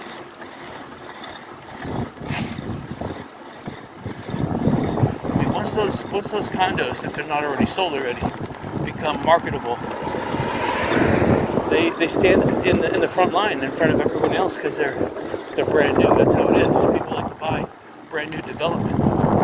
You build a spec condo, a spec home. It will sell before the old stuff. Now, if you refurb a home, you could stand in front of the line too, but a refurb doesn't stand as high in front of the line as new property would. People do look for newly renovated, but they prefer it altogether.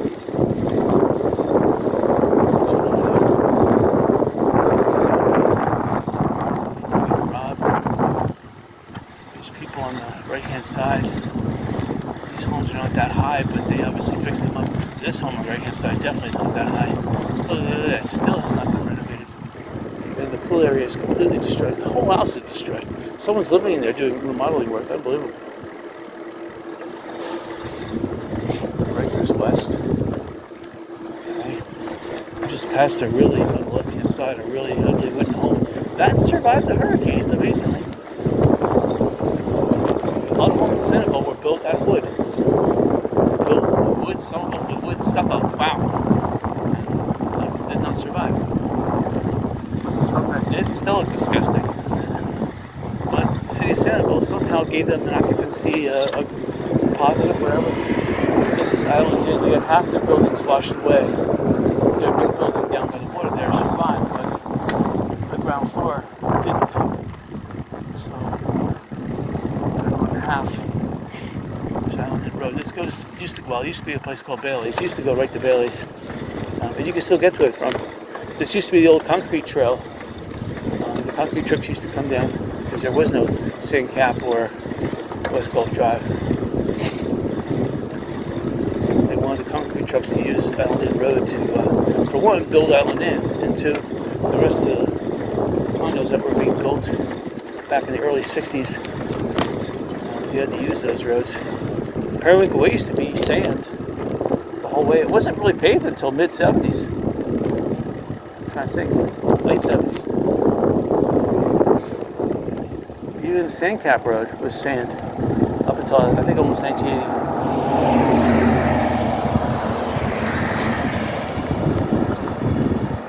Beach roads were the ones that were paved first. East Gulf Drive was paved last. You had Middle Gulf, West Gulf Drive, they were paved first. East Gulf Drive, Lynn Green was paved, but that's it. It used to end right there at Best Western Shell Harbor, and then the rest of East Gulf Drive was sand. And then from the lighthouse, from Colony, they started paving. Kind of weird, you think it would go the other direction, but no. And eventually, all East Gulf Drive was paved. Probably about 79, I think it was. It's amazing though, people like me, I can remember the past. I can remember Sanibel, how it was. And then after Hurricane Ian brings me a flashback because these places are deserted. It's like, wow, the last time it was deserted was 1979. And in 79 it was crowded. We're seeing between September, whatever it was, 2022 until now, Sanibel is dead. I mean, there's no traffic going down West Gulf Drive. Back in the mid-80s, you couldn't go 5 seconds without a car passing you from either side.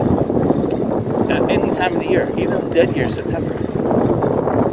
Now, this is the dead month. The end of May, beginning of June, this is dead. Not as dead as the end of September, beginning of October. That's really dead, but still, there's nothing on the roads here.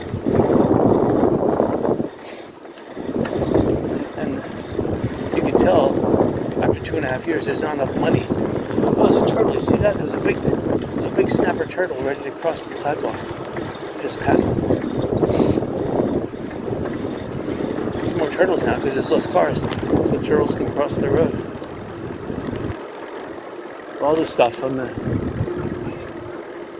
these homes we just passed on the right hand side. Now this one's okay, but the other two are too. Hello. This one's nice. Then again, it's kind of sad. They just built this big home probably about 4 years ago, and now same money, they can put some money in their pocket.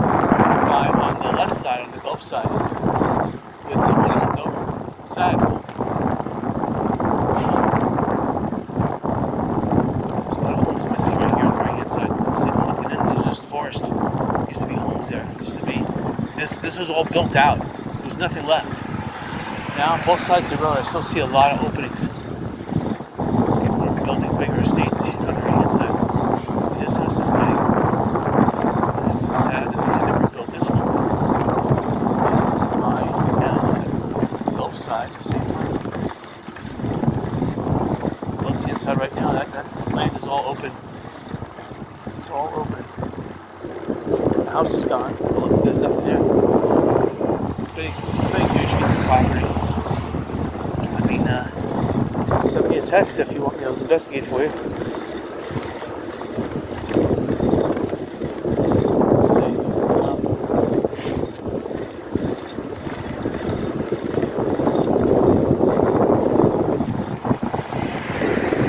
Some development companies, some contractors are seeing value. If you have a network, and you know what, you should follow hurricanes. Here's Rabbit Road. Oh, you know what, Rabbit Road? I like this road. I have to check it out. Maybe for Bailey's. If you have a network and you follow the hurricanes, and you rebuild, you do recovery, and in areas that you know we're going to recover, like maybe not Panama City or but in some of the posh areas of Mobile, and there are some areas of Panama City that would be built. Maybe Jekyll Island. There are some of these areas that are highly desired. You can make money doing that. And some of these contractors, if they have a slew of properties that are constantly coming on and off, and they're making a substantial cash flow positive, that is. Sanibel, which you're not really looking at today's value, you're looking 10 years from now. You just reach a kind of high, you might be able to still get a deferred loan from a bank, maybe even deferred interest, and even if you're a veteran, you might be able to qualify for even low veteran loan rates, VHA or even better. Private funding, maybe through Go Send Give or whatever some of those websites are. GoFundGo, GoFundMe. Even Bitcoin. Real estate. West 27, because I could see the oncoming traffic. See, I wouldn't want to put a house per se on a busy road like this because unless you have triple pane windows and you have no sound protection barrier, you're going to get the vibrations, you're going to get the sounds all along the way. I like being at least a quarter mile off the beach trail. Now, when you're near the water, the constant surf won't be that constant vibration, constant sound. But you know what? That's a sleepy sound. So if you're by the coast and you're lying in bed and you're able to hear that water, it's kind of like a soothing sound. It makes you fall asleep. I do the same thing watching TV. I put on a movie and within 5 minutes I'm already asleep. I wake up when the ending credits are rolling. But if I want to get to sleep, the easiest way is to put on a movie and just look at it for a couple seconds and I'm asleep. Deep sleep. I don't think I've watched the full movie in the last 20 years. I put one on, I wake up, the movie's ended, the credits are probably 3 or 4 times.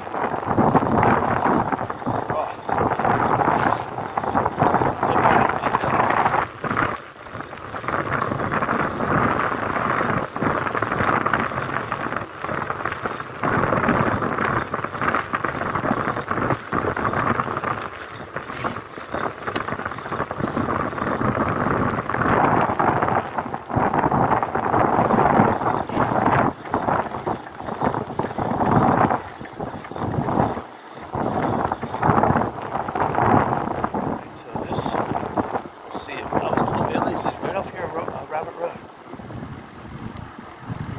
Sanibel carts, so you're renting something. There's Bailey's right there. Holy mackerel! That rumor was true. Let me show you. It says open. Straight ahead. Look, there's a Bailey sign. Straight ahead in the window. Bailey's. Now, that Bailey sign looks broken in half. But is Bailey's open yet? No, I don't see enough cars parked outside. This is amazing. An amazing discovery. That That's still not 10 feet up from the ground, though. Why would you want to?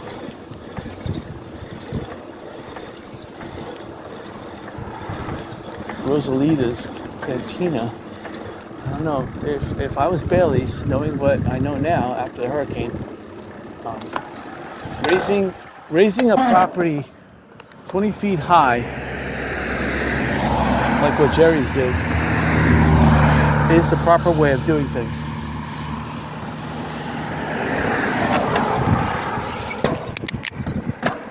Oh, golly.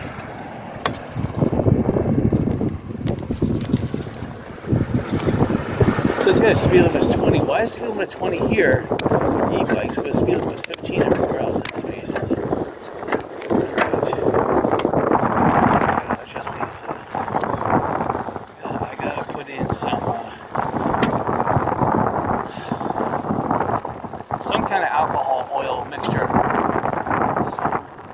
Some penetrating oil / alcohol to clean the darn gears. And then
that's not bad. That's actually good. But when you tell me that bed and breakfast is killing the entrepreneurial spirit to redevelop the rest of Sanibel,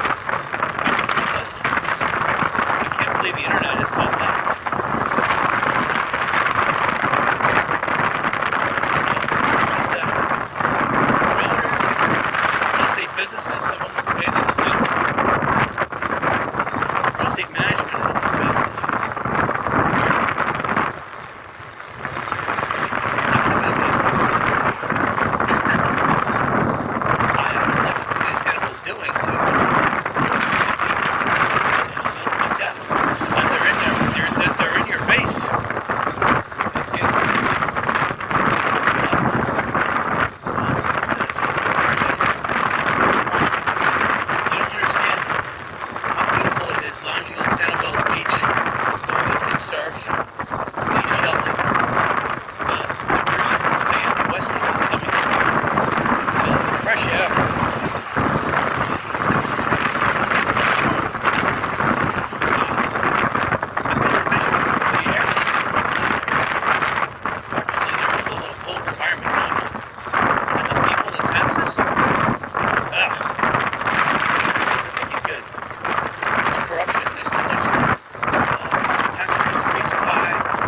sales tax way too high. Everything is just ridiculous. I'm not saying Sanibel taxes are ridiculous. They are, but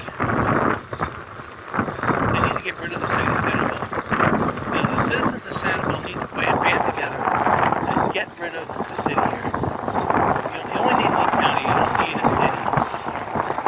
The people who wanted a city on Sanibel in 1974, they're dead already. They moved on. They cashed out. They're laughing. Let's face it, they're Democrats. And they're the ones that want to ruin everything. So now Sanibel's like a cancer-prone city. For what? A hurricane. What did the city do before the hurricane? During the hurricane, they did nothing. Nothing except make the anguish of the average citizens, the tourists. So, they need to get rid of the city. The city can keep balance for the city. It was the city. Everything's been taken over by the county and it was fine. The city, they did nothing. Nothing. They can claim they did something. They can claim they did the reverse osmosis. You know what? The county pitched a lot of money. The county did not. Not the city. The county both just done everything.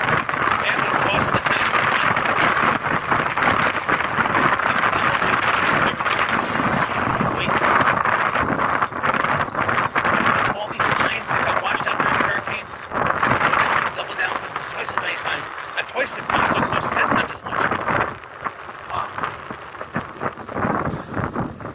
The city of Sanibel used to be free to park on the beach. No, they want to screw that. It used to be $3 to get on the island. Nope, doubled that.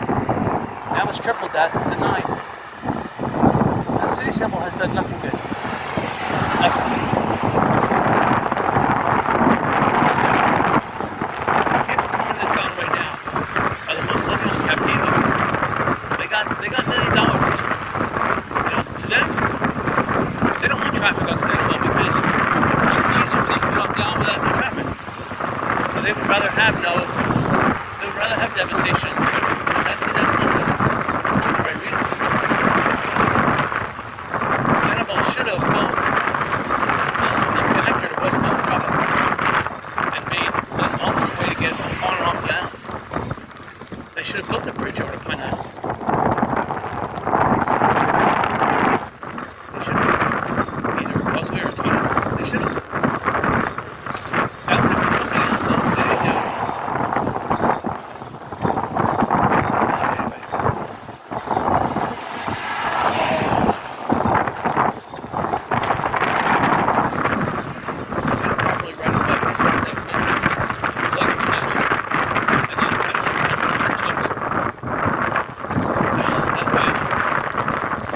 As much calories but efficiently as possible.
tell you the truth, the hurricane Ian wasn't that bad.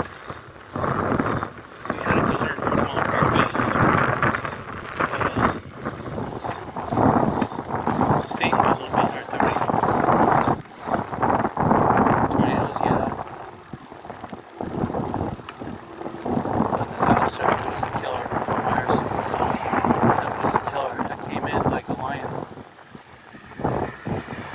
refuge. There used to be an eatery over here and a gift shop. Back in the late 70s, early 90s, this was the thing. It was a sand run here. And it attracted a lot of attention. Not so much anymore. Took kayak rentals. I do boat tours back in the weeks. I think railway station there. Town center, Salt Lake.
Food, so sample prices.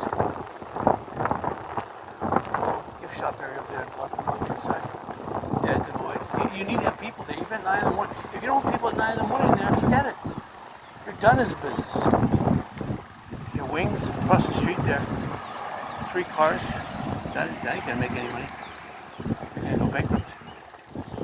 3 cars. Wow. 3 cars at 9 in the morning, and now it being 10:30, you need to have 12 cars.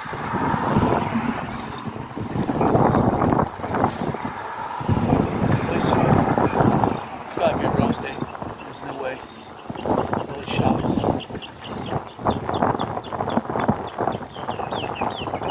Sandy toes and bottoms. That's it. A bathing suit shop. Wow. Again, 3 cars.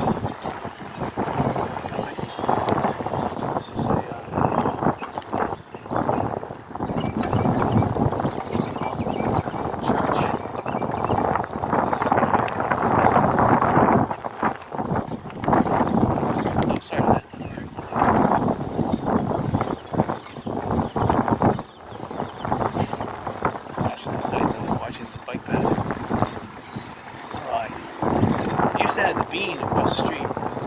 Looks like the Bean is still doing some business. You see, they're sitting back from the vegetation's cut back. You can see them. So, as long as they offer, it's called Sanibel Outfitters. Let's see, is the Bean open? Looks like you have a couple of people. I think there's 4 cars. 5. That's not good.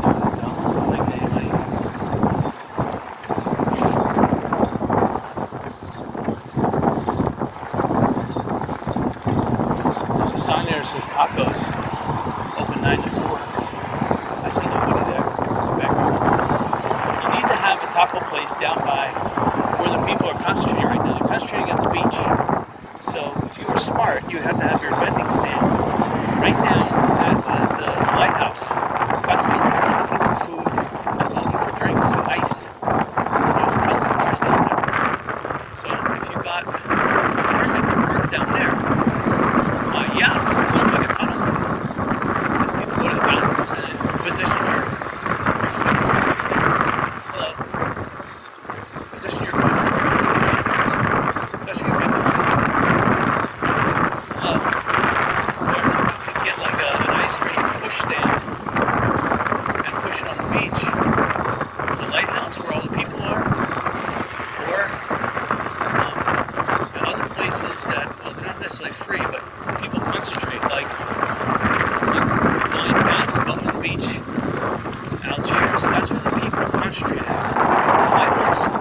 definitely. Second spot would be Wine Pass. If you can get Wine Pass, you can buy something because the Santiva Mini Mart got wiped out. And that location was there for a long time, and people expected it to be a food movement area.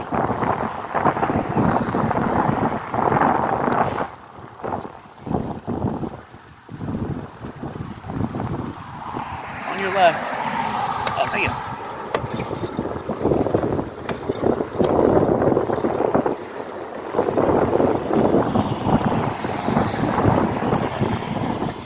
Anywhere else around Sanibel? Just give me a second there until winter time.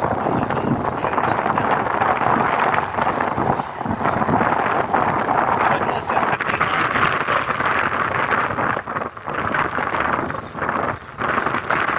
Just wasted. Sanibel is not waste money. Restrictions, laws, people trying to enjoy themselves, making this look like a city, but it's not. It's not a city. Sanibel. The worst city of Sanibel. Well, the current generation did not vote you in. If they had a chance, they'd vote you out.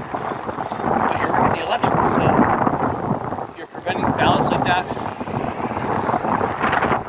Petitions for the ballot. So you're anti-citizen, you're cancer, basically. You're not cancer, we just don't like people like you. Yeah, right. Cheaper. They got one car. It's not doing it. Sanibel sold.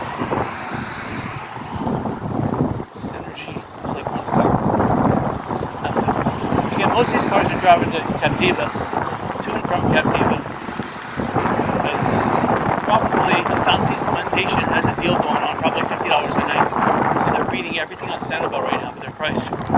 So everybody's going down Captiva, and then of course everyone else in Captiva competes. You know, you have Jensen's by the beach, they're competing. You have at 5th Street on Captiva. They're scoffing. Plus, that they're not a city over there, so they have more flexibility to do what they want to do. Sanibel Hill is killing every business. More taxes, more regulations. So, anyway, I'm gonna stop hyping on that because they really need to get rid of the city of Sanibel. That would cure the immediate problem. The city of Sanibel would say otherwise, but they're look. But the city of Sanibel, they're all criminals.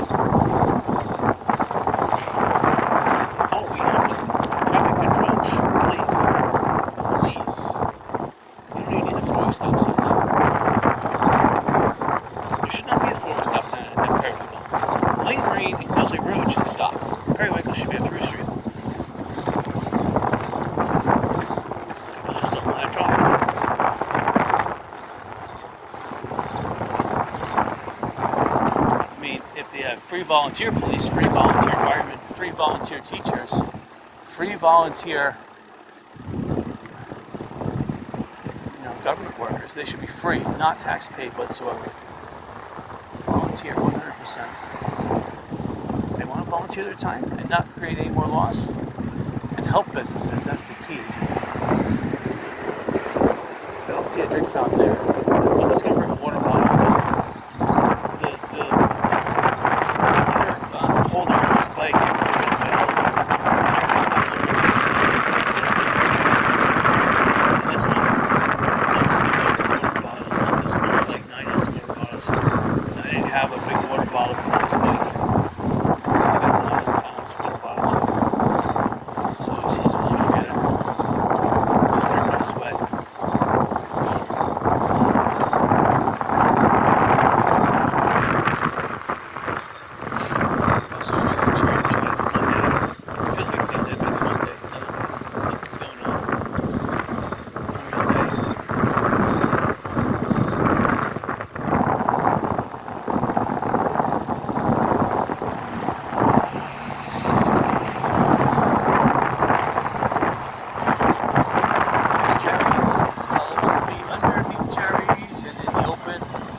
Cars, so half of that's probably employees. So you have 20 cars that are shopping in there. Jerry's, they need competition. competition would be right across the street from me. Somewhere in this vicinity. But Bailey's would be good though. People expect there to be a supermarket at Bailey's location. It's a step sign.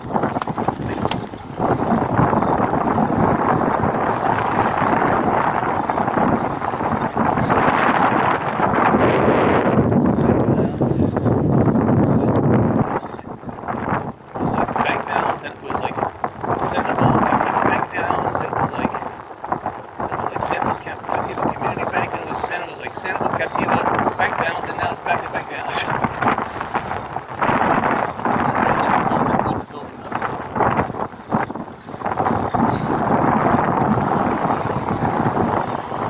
All these businesses go out of business. Hello.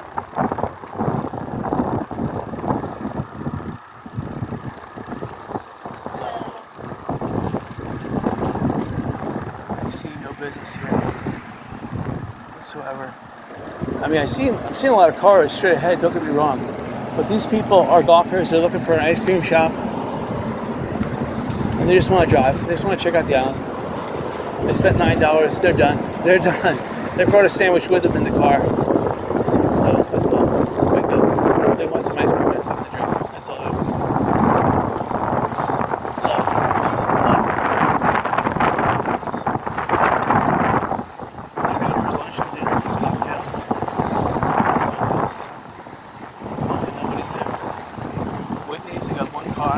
Again, it's surf shop, other small sporting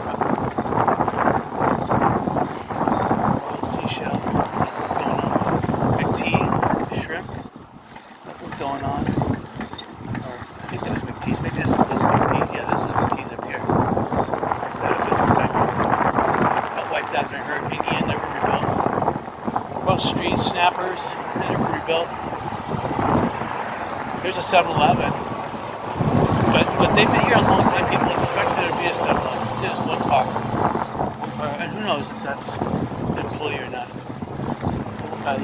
Oh no, the employees are parked to the side. So there's no one car parked to the side. And then here, all these bicycles. They seem to be doing all the business. Like 5 cars there. So, definitely need some competition. My rental bikes are $20 a day. Cheap. $20 a day, and don't worry about flat tires. That's about what it is. Flat rate if you give them. So there's traders across the street. Got flooded, and obviously that never rebuilt. They're done. So if you want to invest in a property like that, don't invest sight unseen. Just remember, it was 10.5 feet. That's where the floodwater was. Anything inside that is ruined, gone. Then there could have been surf water's height on top of that. So in this area, maybe 2 to 3 feet. But the closer you get to the lighthouse, the more potential surf water you would have to add on top of the 10-foot storm surge. 10.5 feet. Because this area was the eye of the storm. It was kind of going up. Storm hit on a massive Myers Beach. That's the big storm. It just missed my area. It went kind of like up Pine Island Sound, went through West Cape Coral a little bit, and then went up the. It came up the Cooshatchee River a little bit. There was a 17-foot storm surge coming up the Cooshatchee River, and then right midway, a little bit beyond. College Parkway, the storm then pulled its energy back towards the north, and that dropped. Unfortunately, it dropped and it flooded my house, which is sad. It dropped all that 17-foot water in the middle of the Cooshatchee River, and that fanned out. Got my house about, well, inside only 9 inches, but outside the house at least 3 feet. So I had some good.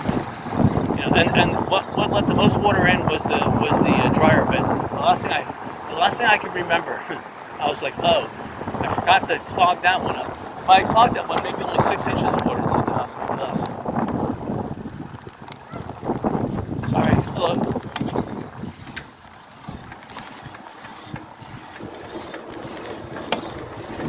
still looking at my phone. Looks like it is recording. See the shadow of the cloud. Let's see if you see the phone. See the camera, who knows if it's recording or not. Alright. So, see yellow. See yellow. I don't see yellow. See yellow. This used to be the anchorage in. Now, someone's fixing it up. I don't know what they're gonna make it. And you have to buy next to nothing in this area. This taxes are just ridiculous. Here's the old Jacaranda, destroyed, just wiped out inside. Used to be Scotty's Thursday station right here, and Scotty's Automotive Repair used to be in the back. Now this is good. 2 hot dogs for a barbecue sandwich, shredded chicken for $6. They got no business, but that's still a good sign deal out there. They're getting desperate. See, hucksters, they're always here. They sold once, but they got, it's like 2 or 3 cars in front. So they have a great liquor store there. Now that Bailey's is not in business, they should be doing more business.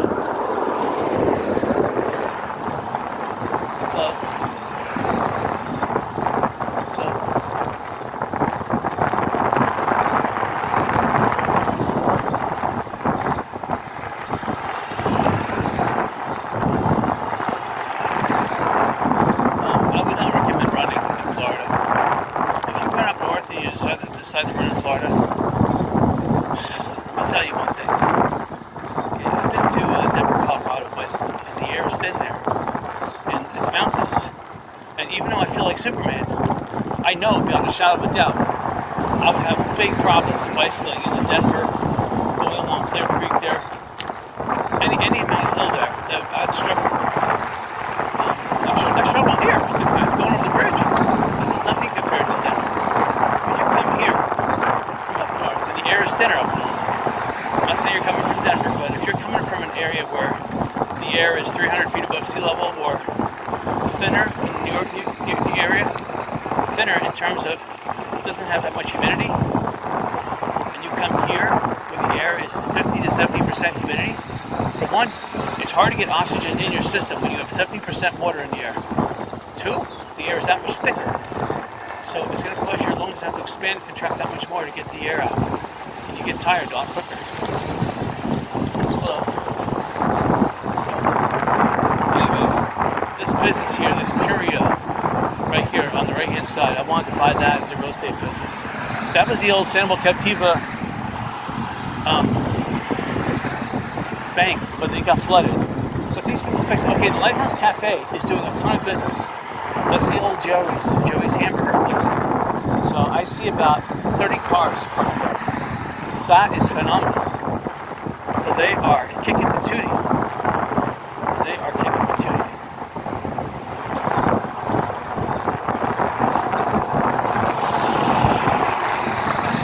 I was going to stop and get a drink at the Rebel gas station, but since the camera thing broke, and I don't want to put any more stress on it, I want to get as far as I can. But I'm going to end the video right up by the causeway.